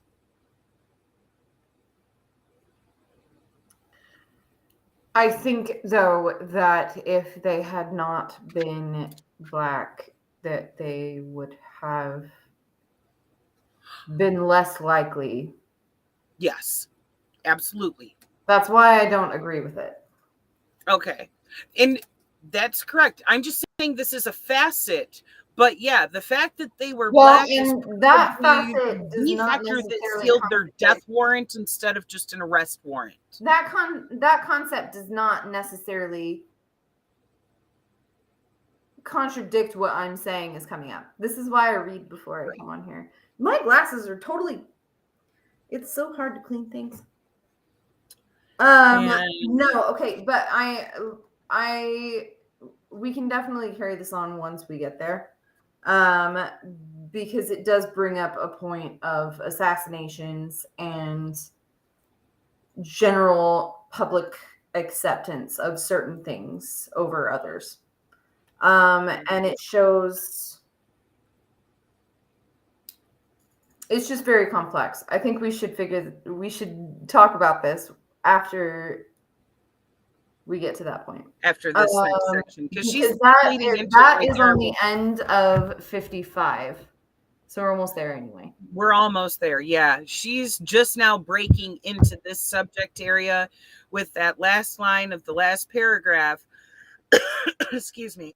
That says, in complicity with the nation state, all white Americans responded to Black militancy by passively accepting the disruption of militant Black organizations and the slaughter of Black leaders.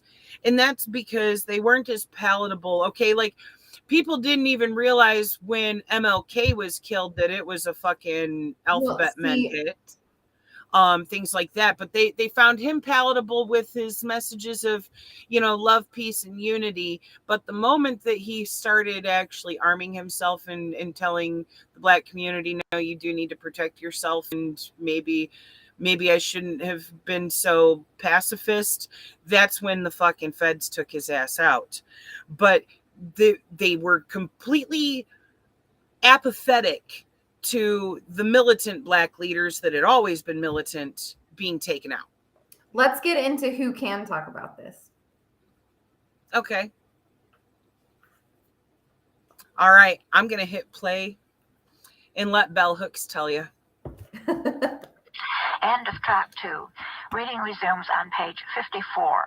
To continue, turn the cassette over and change the track selector switch. Page 55. I forgot it does the that. oldest Black males who were convinced that patriarchy should have allowed them to gain greater rights than white women were the most angered by the way the struggle for women's liberation was actually most successful when the focus was on gaining greater access to mainstream, traditionally white, male-dominated. Wait.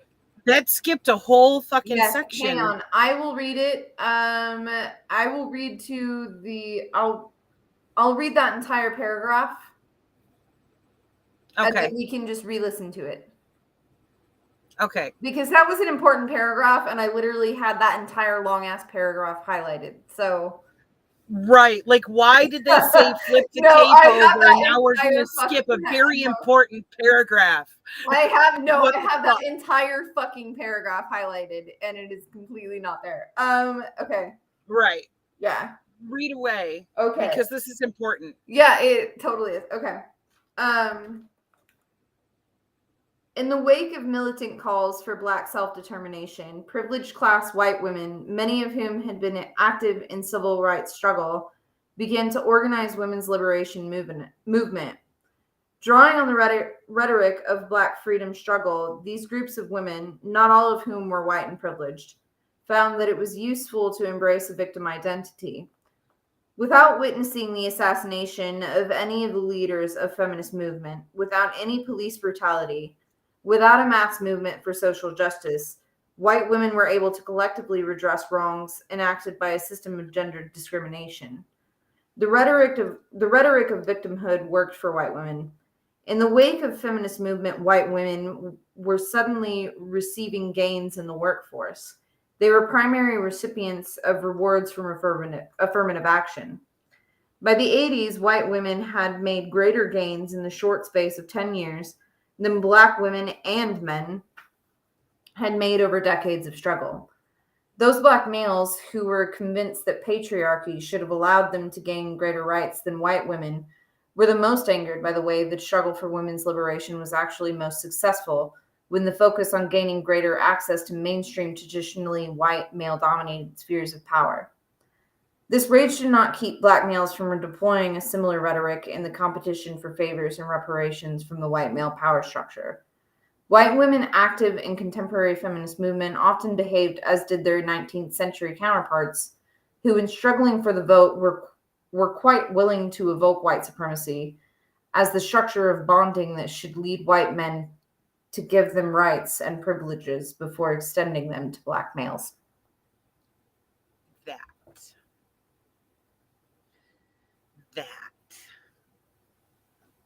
It gets real gross. It gets real gross in there. Oh, I forgot to pop that back down. I see there's more comments. Let's check these real quick. So basically she's saying that white women were able to lead the feminist movement during the civil rights movement and to push their issues faster than any racial issue or even political issue at all. And it was felt that honestly, I feel like it's weird to say this. The gender equity kind of quelled every complaint that had existed beforehand And it's the only one that generally holds any weight in any serious context.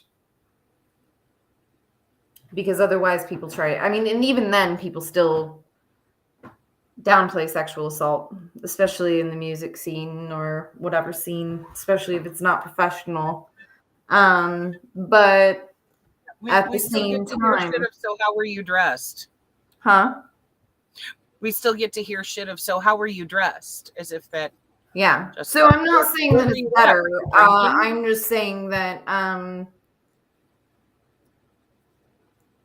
as far as advancing the stuff, I mean, it's still sort of the same thing that she's talking about with race. In a way, the structure of it is the same. The consequences aren't necessarily, but it's this: you bring the women into the workforce, and then women are just harassed in the workforce, and then women are just assaulted in the workforce, and that doesn't happen as much necessarily, but like, it's this whole thing of bringing to light representation without making any reparations or changes to prevent the past wrongs from happening again. And it's easier to do it with women because a white man will probably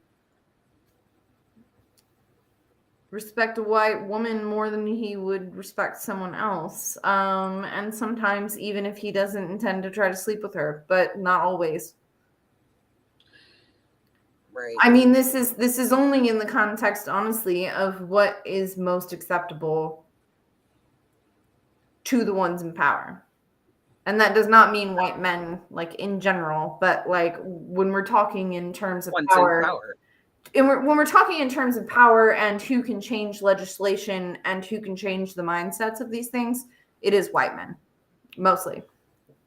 And even if they're not white, they more than likely have been placed by white people to still have the white mindset. So Right. they're not decolonized at all. And so, and I think that's it's really easy to tokenize those who have not been decolonized. Yeah.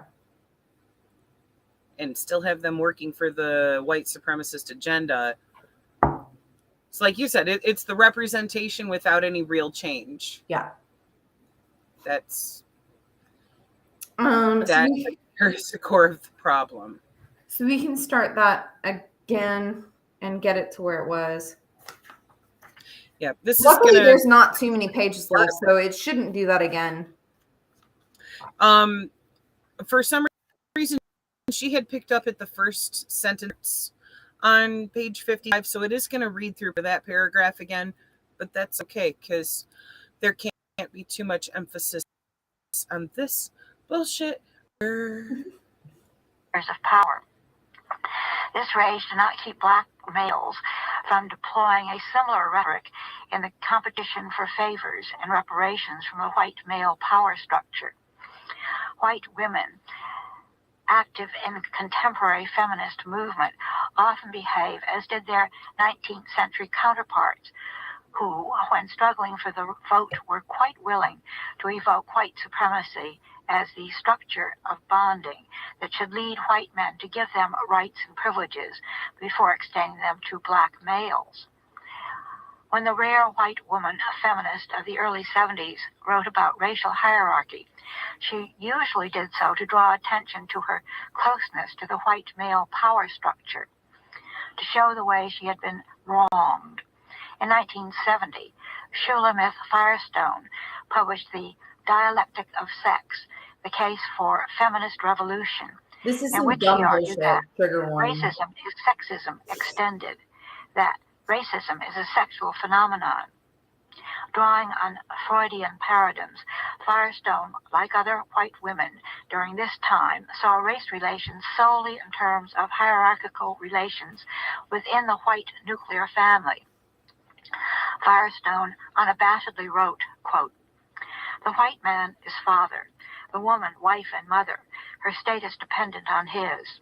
The blacks, like children, are his property, their physical differentiation branding them the subservient class, the same way that children form so easily a distinguishable servile class vis-a-vis adults. This power hierarchy created the psychology of racism, just as, in the nuclear family, it creates the psychology of sexism. Quote, page 56.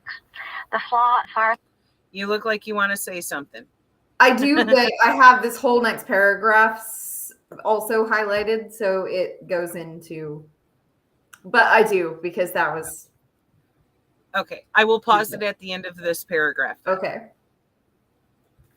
Stone's analysis was her refusal to see the way in which patriarchal thinking mediates racism to disrupt the model she outlines. Since at the time of her writing, black folks were indeed no longer property of white men, but rather dependents, it would have been more accurate to see white women and black men as siblings engaged in a rivalry for the attention of the father, to consider the absence of the mother and patriarchal formations of power hierarchy.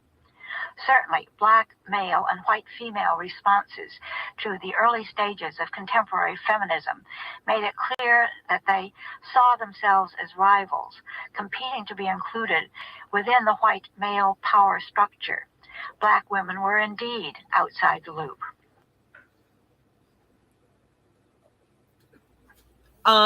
You look like you are still preparing your thoughts. I don't even. So I will take a moment to point out that this is also reminiscent of the things that Emma Goldman had to say on feminism, and why she literally called out that movement for women to get the vote. She had said, why would women want to be equally oppressed as the men? Because your vote doesn't fucking matter anyways, you know, basically.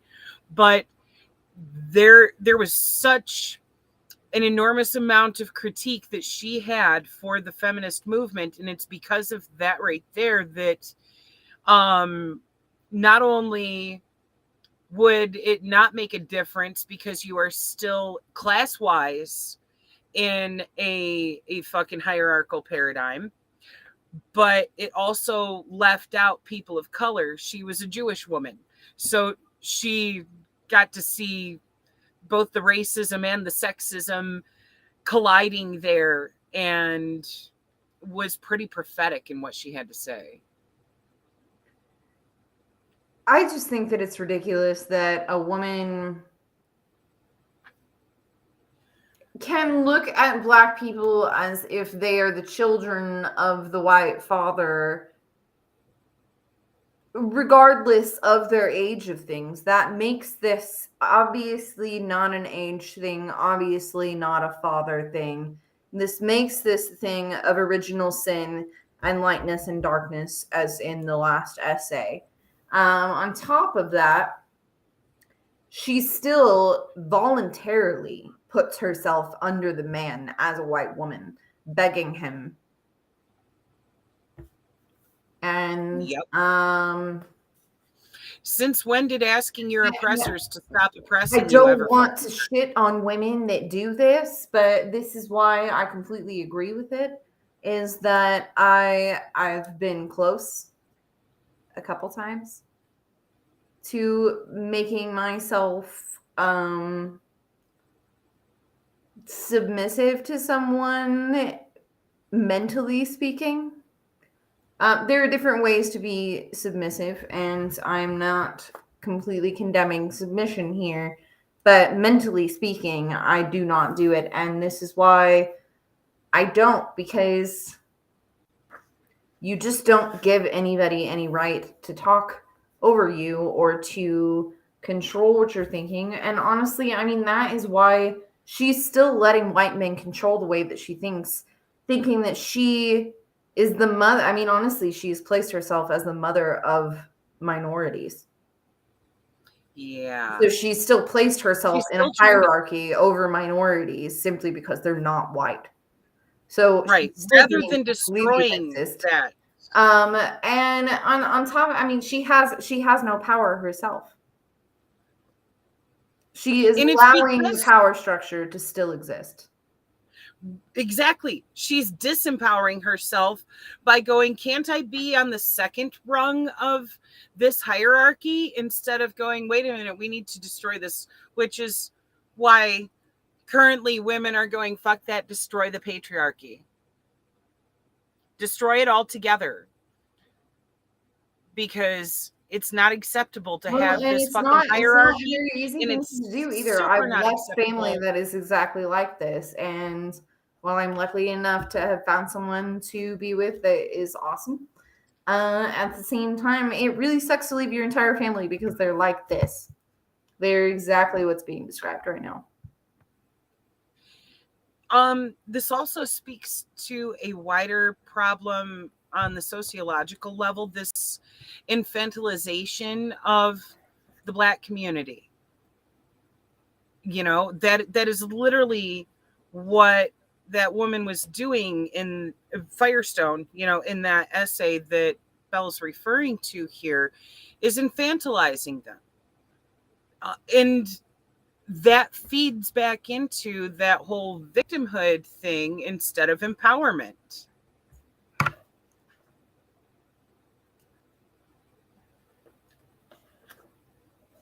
One more reason why this whole shit needs to be destroyed. Fuck these hierarchies. Are we ready to go again? Indeed. Indeed.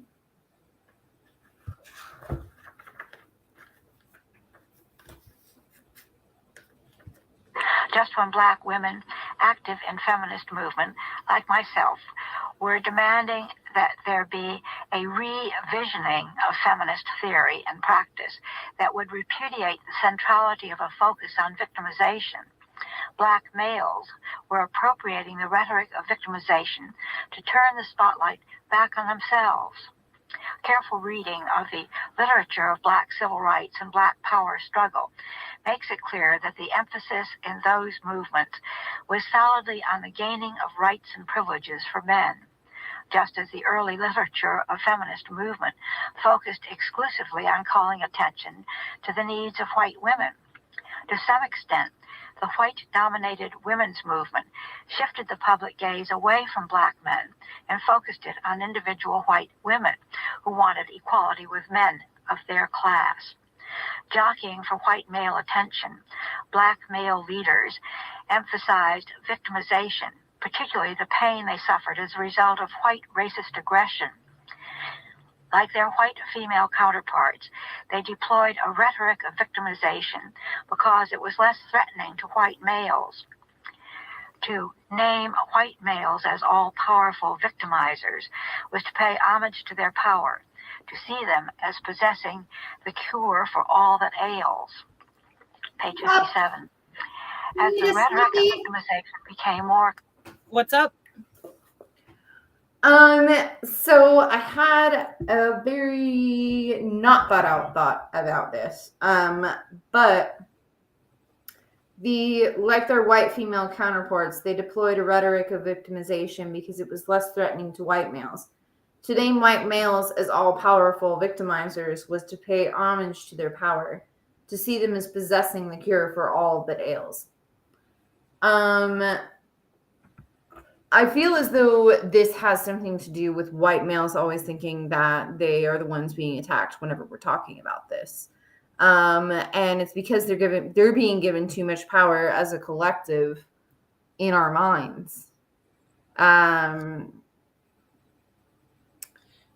Only on the level of a man trying to accept this concept. I'm not saying that men should take offense to these things, but like what she just said there seems to be the core of why they think that they are being targeted. And it seems to maybe be an easy talking point to go to just blame white males without necessarily getting into why or how, even if it might be accurate. But it does speak to the mentality of the ones who are in power and the ones who wish that they had certain power. No, and I Like our completely troll last agree. week was a misogynist that wishes he had power over women to make them stay at home in the kitchen, not work, and just make babies and fucking wash his undies. Yes, like our troll from last time. Yes. But no, yes, but I mean, that and I'm mentality. not saying that I don't also make white dude jokes, because I do. Right. But at the same time, it can sometimes, in a way, be an oversimplified kind of. I mean, like, you've seen issues with me being called or being accused of saying something that I'm not in a complex situation, simply because of something that really was not happening. And I don't want to get into that because I don't care. But I mean, I cared at the time, but I don't want to rehash it. But like, it seems to me that sometimes these stereotypes are also used to divide us still also. Like, I mean, we talk to a lot of white dudes, and usually they're fine, except for the one recent one. But right, most you know what I mean. So it's like you have friends, and sometimes they might not be on the same level as you, and they might not understand that they're not being targeted. And that's what I really want to. That's what I felt really was relevant to addressing that I don't want to placate them, but at the same time, I think it's hard for people to get there sometimes.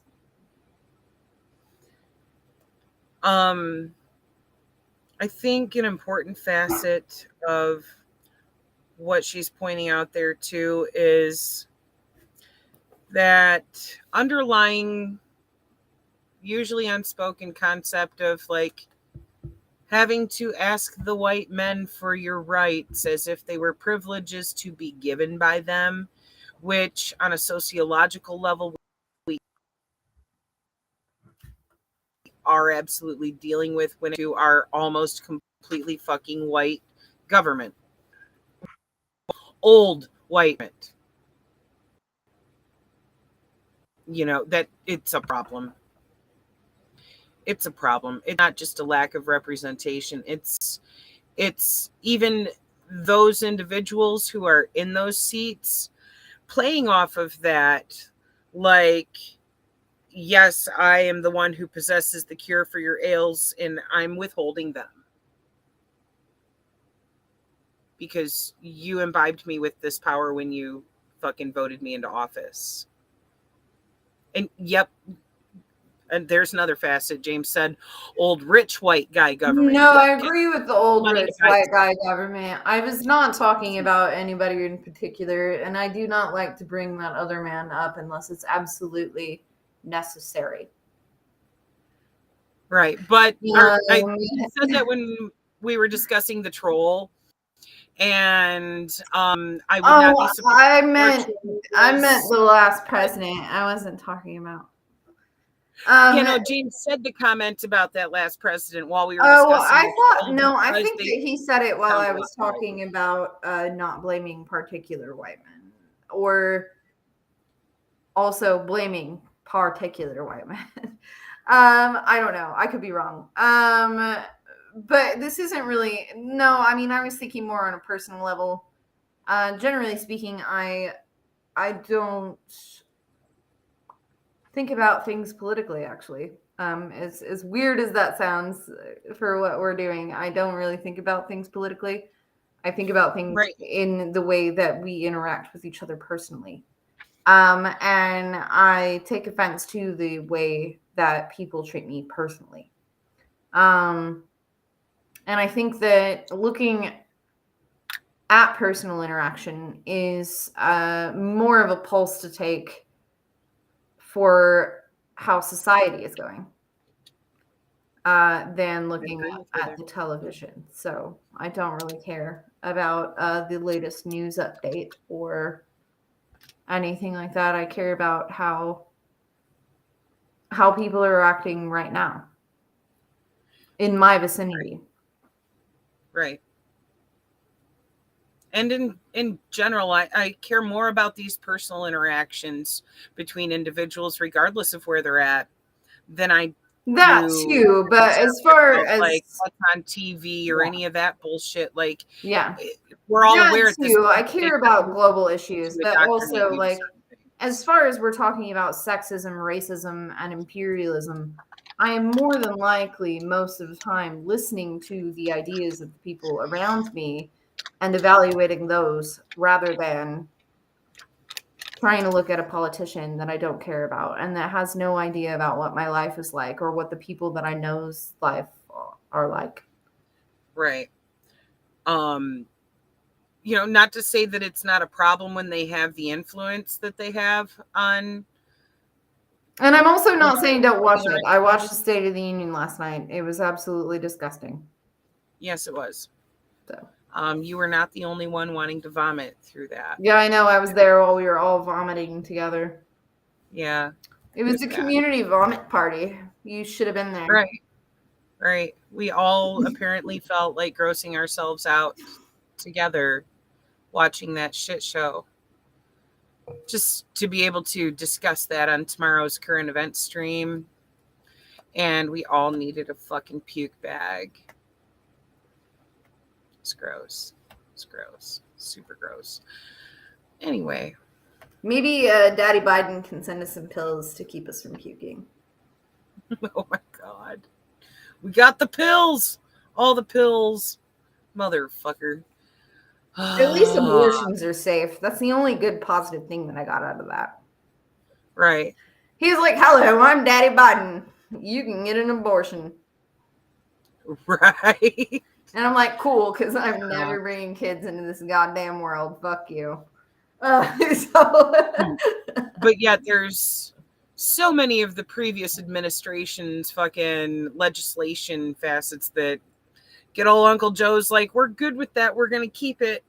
The one fucking thing that he said that was true during his campaign was when he had a dinner with his campaign donors and told them nothing will fundamentally change. Bitches ain't shit but tricks and hoes. That was Biden's new rap. Yeah? Yeah. Oh, God, that man. It's so frustrating. Well, I mean, I took more offense to the constant standing ovations, honestly. That's yeah. Oh my God, how many times can I stand up for this man? I don't have a penis, but I'm standing up all the time. Right. On both sides of the aisle.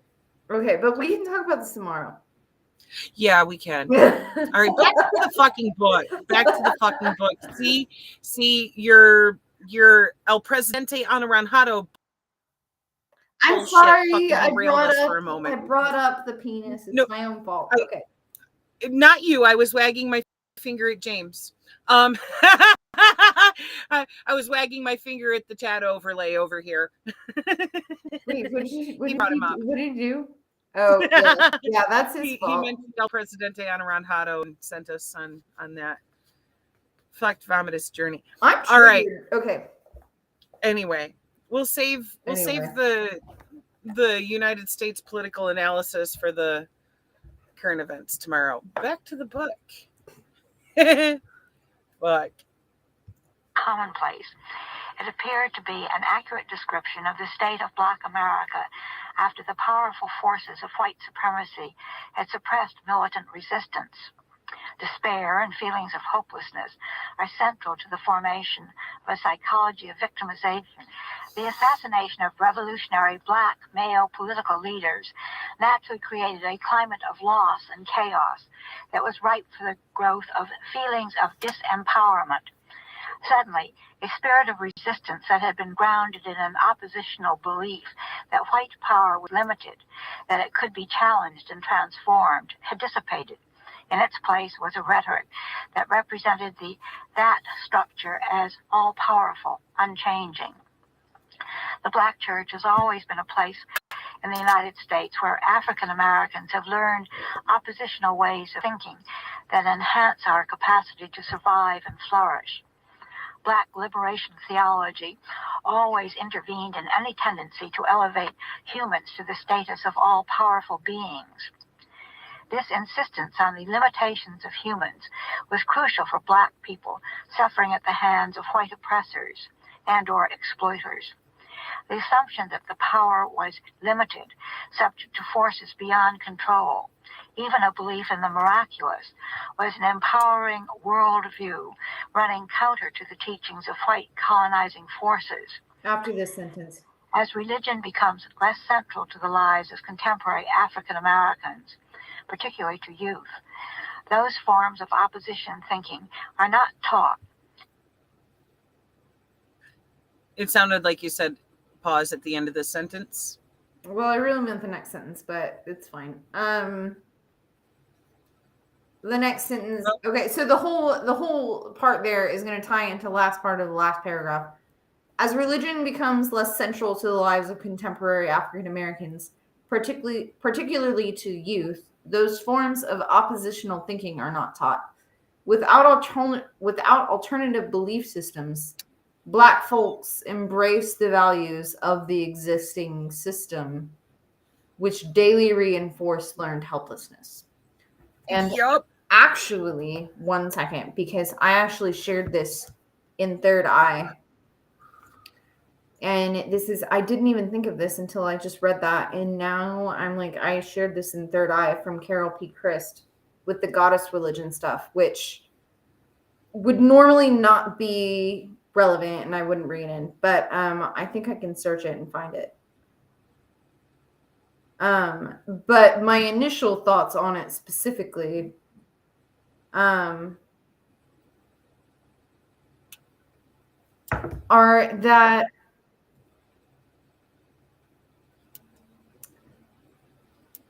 it's weird to me. I understand the cultural significance of Black churches being a place of political organization. But the falling out from religion itself is not purely racial. And so my thing with that is that knowing what I know about Christianity, going to the white supremacist Christian school. So I went to Christian Heritage Academy. It was specifically founded in the 70s or 60s. I think it was the 70s. It was a direct response to desegregation. It was a private school so that they could not have Black people in it. And now they deny that they started from that. And so my thing is that what she's saying as far as suddenly a spirit of resistance that had been grounded in an oppositional belief that white power was limited, that it could be challenged and transformed, had dissipated. In its place was a rhetoric that represented that structure as all-powerful, unchanging. That is white manifest destiny Christianity that she is describing. And from what I believe that from reading the last book that I read of hers 5 or 6 years ago, I think that she stayed a Christian throughout her life. And while I understand the historical and political concept of Black churches, I also do not understand the clinging to a white God. And I don't understand the clinging to a God that you were forcibly made to believe in. And one that justified your enslavement. Literally. Read Leviticus and Deuteronomy and come back and, let's discuss it. Because that's a huge facet of what the fuck in that book, where it literally justifies enslaving other people. And I found the excerpt. Okay. So this is weird because I did not think of this when I highlighted this. But so when she says, as religion became less central to the lives of contemporary African Americans, particularly to youth, those forms of oppositional thinking are not taught. Without alternative beliefs belief systems, Black folks embrace the values of the existing system, which daily reinforce learned helplessness. As far as what Carol P. Christ says, it says, because religion has such a compelling hold on the deep psyches of so many people, feminists cannot afford to leave it in the hands of the fathers. Even people who no longer believe in God or participate in the institutional structure of patriarchal religion still may not be free of the power of the symbolism of God the Father. A symbol's effect does not depend on rational assent, for a symbol also functions on levels of the psyche other than the rational. Religion fulfills deep psychic needs by providing symbols and rituals that enable people to cope with crisis situations in human life, death, evil, and suffering, and to pass through life's important transitions, birth, sexuality, and death. Even people who consider themselves completely secularized will often find themselves sitting in a church or a synagogue when a friend or relative gets married or when a parent or friend has died. The symbols associated with these important rituals cannot fail to affect the deep or unconscious structures of the mind of even a person who has rejected these symbolisms on a conscious level, especially if a person is under stress. The reason for the continuing effects of religious symbols is that the mind abhors a vacuum. Symbol systems cannot simply be rejected, they must be replaced. Where there is no replacement, the mind will revert to familiar structures at times of crisis, bafflement, or defeat. Religion centered on the worship of a male god create moods and motivations that keep women in a state of psychological dependence on men and male authority, while at the same time legitimating the political and social authority of fathers and sons in the institutions of society. And honestly, what she's saying there completely applies to white people as well. You could replace all of that with talking about white people and their dominance of minorities completely. And so this is where I really have a problem with her, is that she remained Christian. Yeah. It's hard to swallow when, she can easily see those negative, fucking harmful effects that this religion has had on people of color and on women, and still be like, what? I'm a believer. Wait, what? I mean, honestly, actually reading the Bible in its entirety and seeing all of the misogynistic and racist shit in it is part of why I totally fucking let go of that after, having been raised in that shit. I mean, And it's hard for me as a white person to deal with it sometimes in conversation, because obviously I cannot speak over an experience that I don't know, but at the same time, I do know Christianity, and I have nothing good to say. And I've seen the political and racist union of these things. I mean, honestly, this is why, even people that see the evils on both sides of politics and religion have never been able to understand it in the way that somebody that grows up inside of a private school, because they are inseparable. There is no difference between them. right? They are the same thing. And so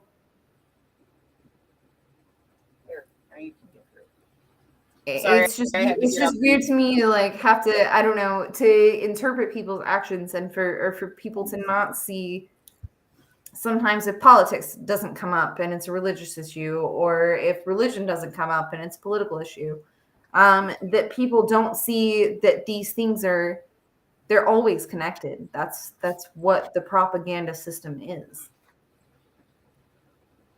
It is stereotypes about everything that you don't know. Right. And everything in the world connects, whether you understand it or not. Either your understanding connects or your misunderstanding connects.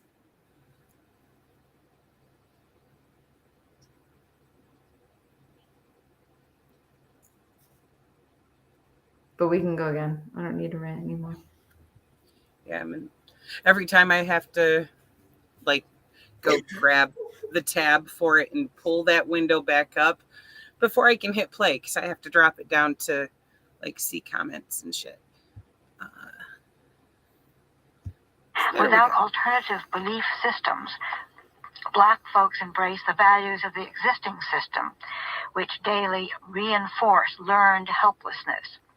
Mass media continually bombard us with images of African Americans, which spread the message that we are hopeless, trapped, unable to change our circumstances in meaningful ways.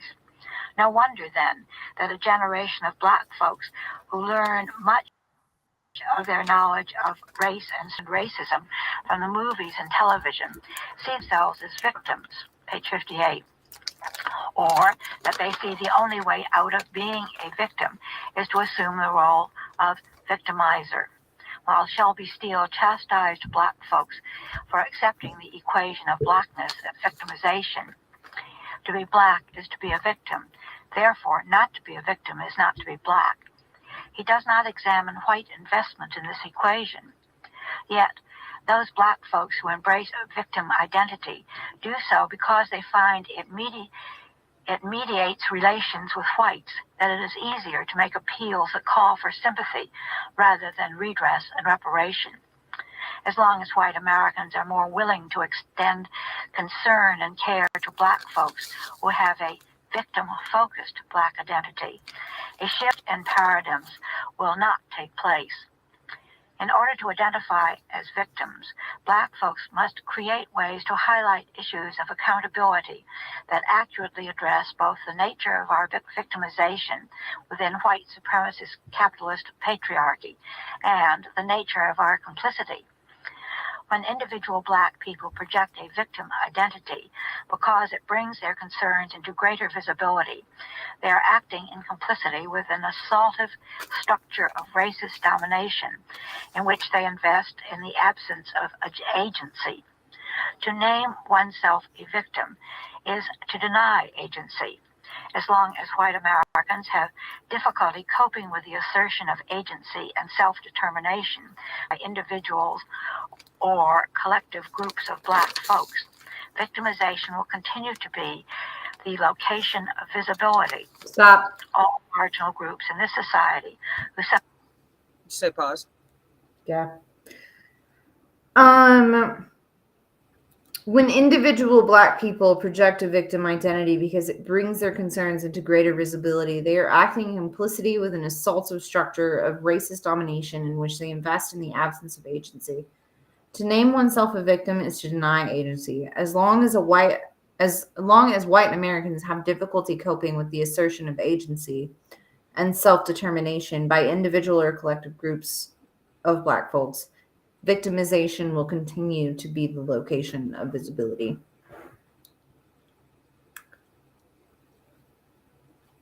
I think the problem here is that white people have no agency. They're individualistic and they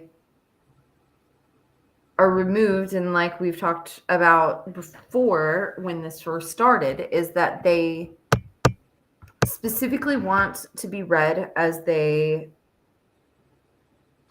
would project themselves. And so because of this, how can you have a sense of agency when you're constantly pretending? I think the problem with white people is they don't know that they're in this constant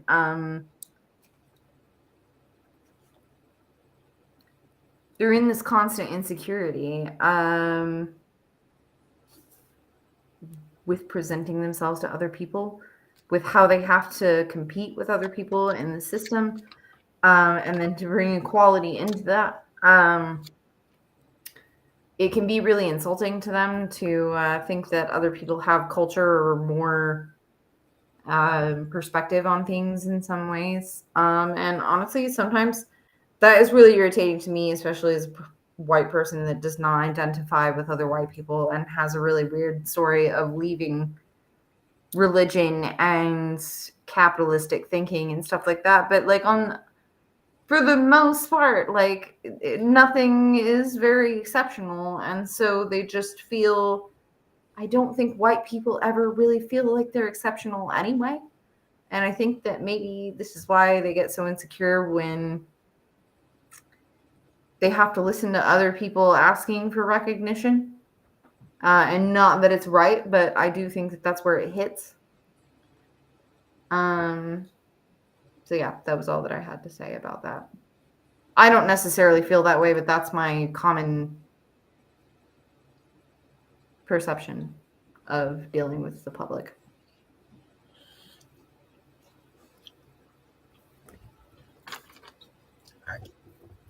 For grave injustice, who are victimized by institutionalized systems of domination, race, class, gender, etc., are faced with a peculiar dilemma of developing strategies that draw attention to one's plight in such a way that will merit regard and consideration without re-inscribing a paradigm of victimization.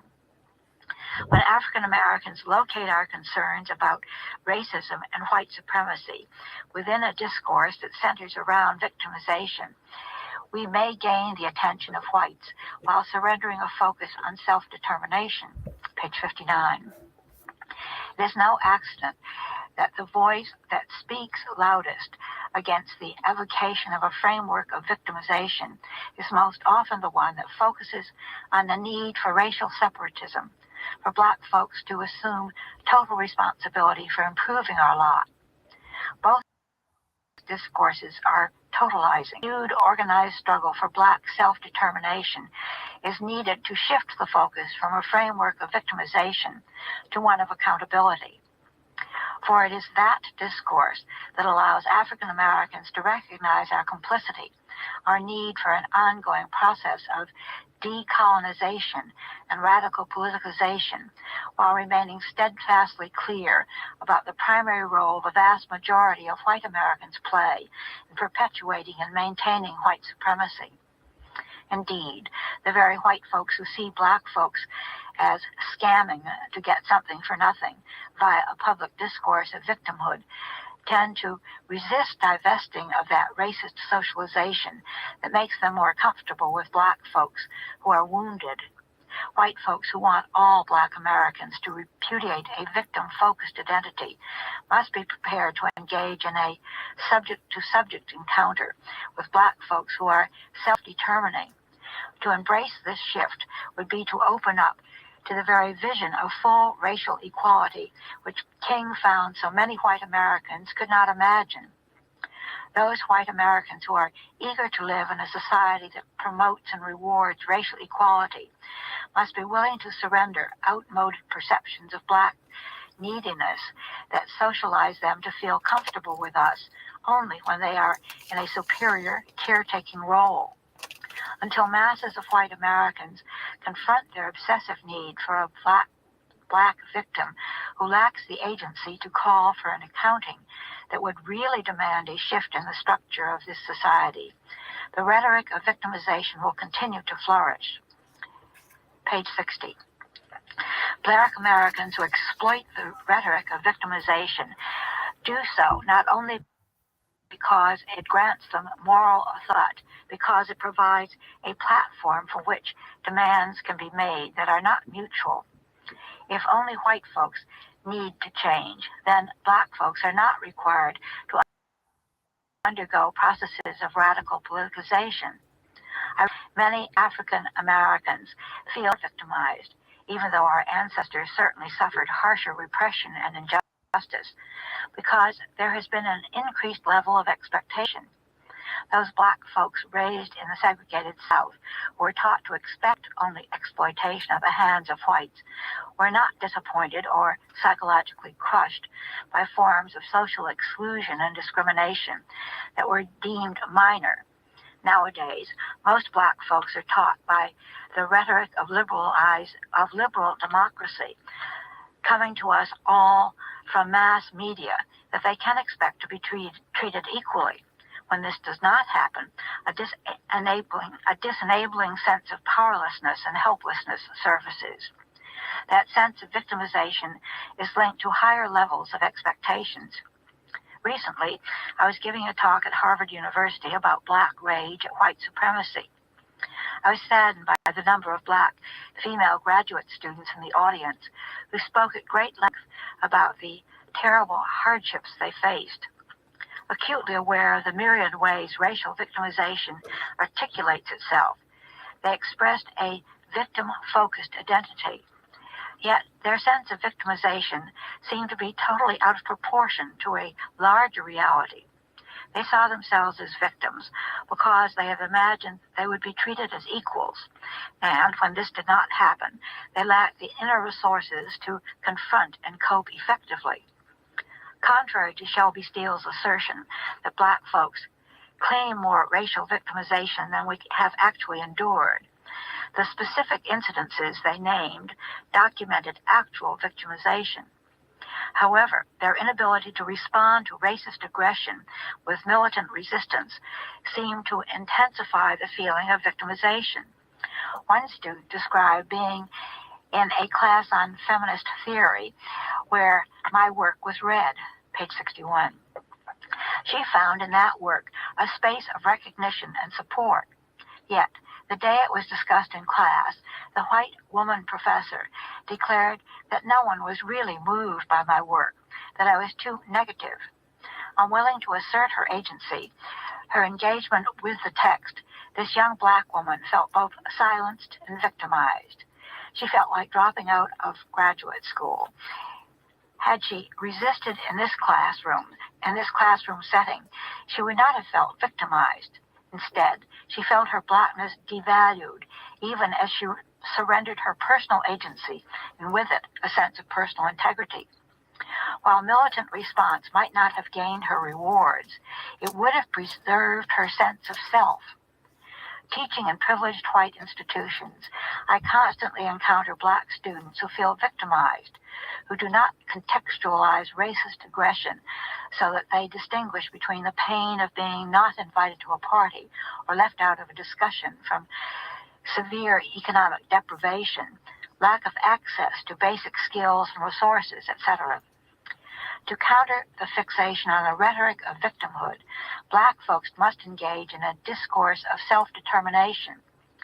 That discourse need not be rooted in separatist movement, but can be part of an inclusive struggle to end racist domination. Progressive struggle to end white supremacy recognizes the political importance of accountability and does not embrace the rhetoric of victimhood, even as vigilantly calls attention to actual victimization. End of essay 5.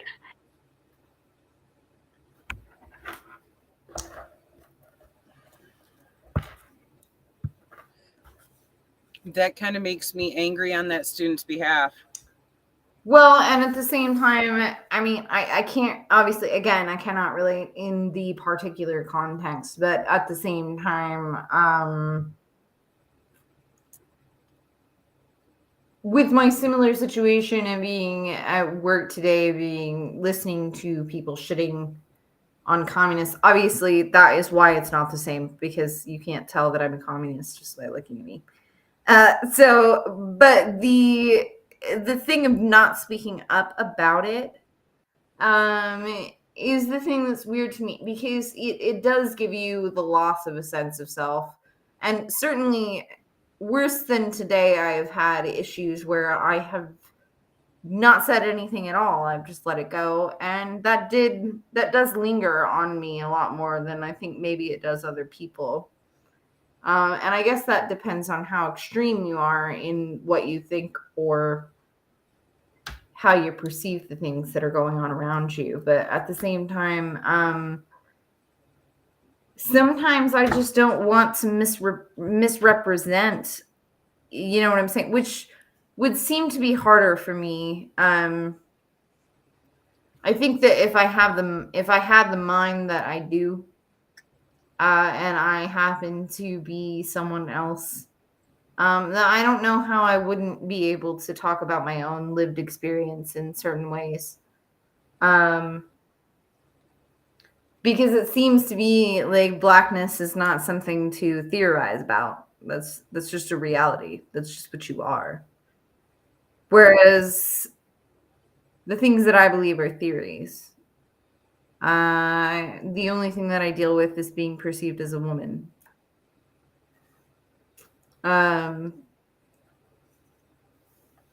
And being perceived as a woman, I can usually tell somebody to go fuck themselves. Being perceived as... not even perceived, being a Black person that has to listen to this and then tell someone that they really registered with them. I would find it weird that you wouldn't tell that professor that they're the worst professor ever, but I guess it is 1996, so. Right. That's the thing. Like current time, yeah, a lot more comfortable. That can still happen. It's just not happening very often. Right. And it was not as frequent or as acceptable. I just can't imagine as like to address as a professor and as an intellectual how you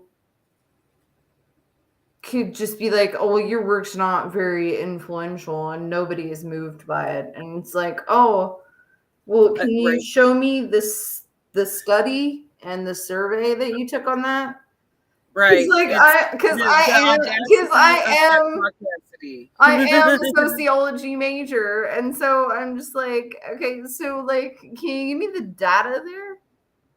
Right. That fucking teacher was basically asserting her personal fucking opinion as fact that applied across the board to anybody who'd ever read this. She was obviously moved by it, or she wouldn't be such a bitch about it. Right. That was a very reactionary thing for her to say. No, she got probably felt personally called out for her own fucking, internalized misogyny, her own fucking racism, those things, and didn't know how to deal with them other than trying to silence students in the room before anybody could speak up to say anything good about Bell Hook's writings. She's like, yeah, we're going to talk about this, but by the way, nobody respects this person. What? Like, bitch, you don't speak for anybody but yourself. That right there, that audacity, that caucasity, she thought she could speak for, like, all of the people who had ever fucking read Bell Hook's work. Like, yeah, nobody was impressed by this. It's too negative. Like, no, it's too real for your bitch ass. Like, you took it personal. Even though Bell said repeatedly through here, don't take it fucking personal. Just no, once you realize it, there is no guilt. There is only understanding. Mm-hmm. Yeah. That. But it's like so many people get hung up on their fucking cognitive dissonance because to understand, they must first acknowledge where there's things that were taught to them, ingrained in their thought patterns, that are actually racist or sexist, either way, upholding this fucked paradigm. And they have to make that choice to acknowledge that and to change that and go, fuck, I that's not how reality really works. Now I see this bigger picture. And that right there, a lot of people don't want to do that. They would rather remain apathetic and pretend like you're asking too much of them to be like, here, how about you learn from other people's experiences, because other people's experiences aren't necessarily the same as yours. This is why I lose my mind all the time.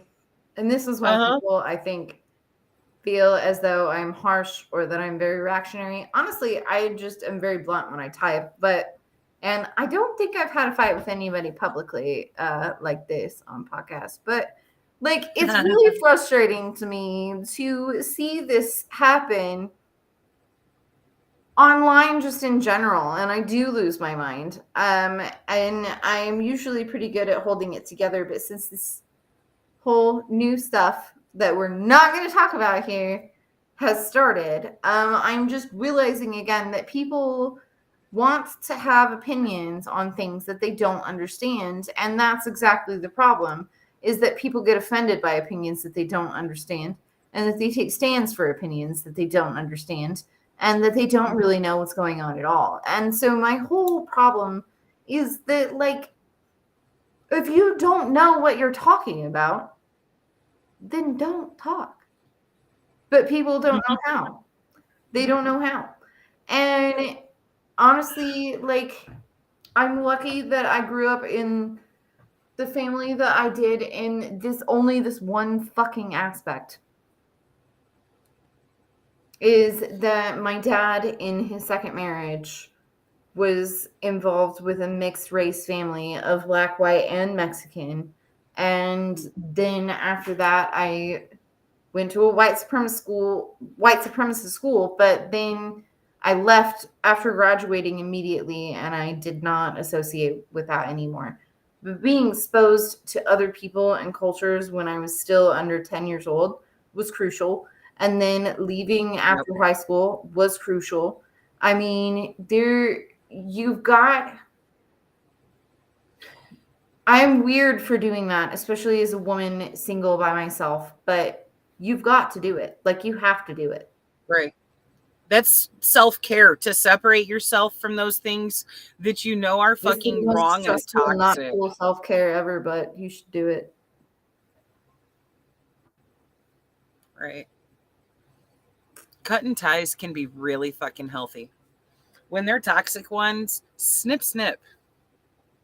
But it's just crazy to me because it's so widespread. It's all of the time. It doesn't matter where you go.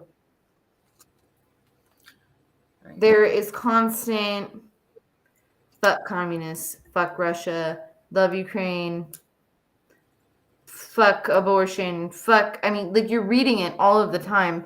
You're reading these things all of the time. You're getting assaulted by all of this information all of the time. And if you don't have any sense of self, you are going to be eaten alive. And honestly, that is our entire population. Yeah. They're being eaten alive. And we are being eaten alive because we're associated and we can't escape. Well, even when we go on like Facebook and we are in a space that we shouldn't have to feel like that in, we still come across that shit, and it's like, oh fuck, how did this troll get in here?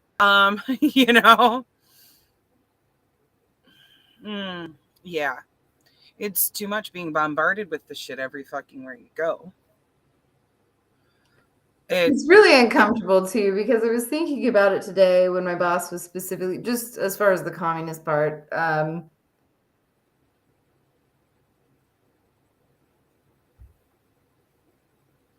the level of pretending is absolutely insane. And it's weird to think that people are just like, yeah, kill these motherfuckers, or like whatever, or like fuck these motherfuckers. And you're just standing there just like, I'm not telling you this, and I'm working harder for you than anybody else that you have ever had. And you don't feel comfortable ever telling them that because you don't know what they're going to do. And it's weird to feel that way in an environment in which, like, there is not any immediate action being taken on us, but you can hear it when it's starting, and it's scary. Right. That's the thing. When people are saying shit like that about wanting to kill commies, how comfortable are you supposed to feel looking at them and being like, well, wait a fucking minute. I'm one of those commies you're talking about wanting to kill, because you simply don't even fucking understand what it means. Yeah. And I can't imagine what that's like to be able to walk or to have to walk around and not be able to hide yourself. Right. Because that's the only thing that I'm good at. Even being cute, I can definitely hide. I just don't talk. It's really not hard. I did know this girl that said, or that had a tattoo. It said sedition, not sedation. Nice. I wouldn't mind having that one too.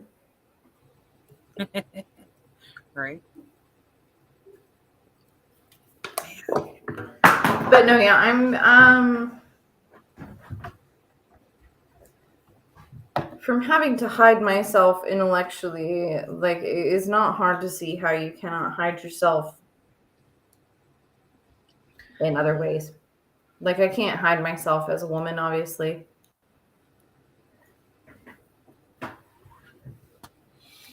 And it's even worse if it's some other reality. So,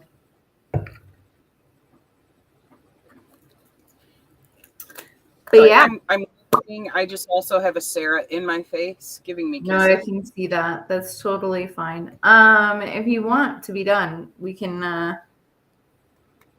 show me some things, or we could show me some things tomorrow after the current events. Okay. Well, if we're gonna wrap this up, I will hit the music, and if you want, I will take a moment to WALK the doggos, and then we can rendezvous back in here, and I can give you that tutorial. All right. Okay. Yeah, either tonight or tomorrow. It doesn't matter. Or I'm always off all day on Sunday. I don't do anything on Sunday at all. Okay. Well, whatever works. I don't know. I'll still be up for a while. I'm just scared I'm not going to remember. Well, I mean, there's two things. Maybe we can just handle one of them tonight. It will just be the software set up for you, and you won't have to remember anything. Okay. The tutorial on this software that we might want to go at with a fresh head on Sunday. For John, next week it will be Wednesday again, I believe. I usually don't get scheduled on Wednesday nights at the bar. So it should be next Wednesday night, and it will be challenging sexism in Black life and the integrity of Black womanhood. So, yeah. And until then, you can catch us tomorrow for the current events stream. I'm not sure if there's anything else that we're going to be kicking out between then and... There will be a lot of puns tomorrow if you're ready for them. Right. Tomorrow will probably be a 3-hour tour as well. Joe Biden. Okay. Oh, God. I need to go pee. Okay. All right. Thank you, John. We appreciate it. Thank you, all of you who are still here hanging out. I think James is still here. I can't really see who else is still here. I just see that there's 4 of you still here. So I think Natalie's still on board, and probably Zach too. But thank you all for joining us. Appreciate it. You guys are diehards here with us for everything, and I love it. We will see you tomorrow. And if I can get past my dog, I will turn on some fucking music for you. Do it. I need to leave here. Let's see.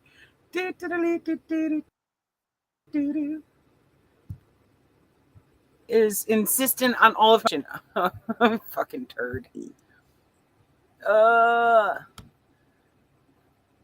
Give me the music.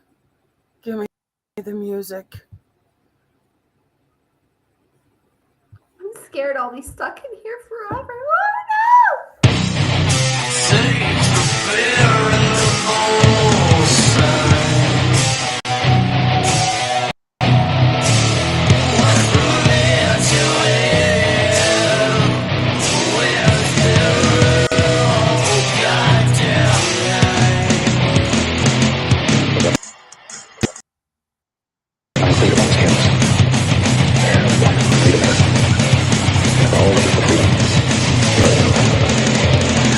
No matter when they throw the devil guns.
Reflections. We don't make mistakes. We have FWAM. Just worry about it. Learn how to use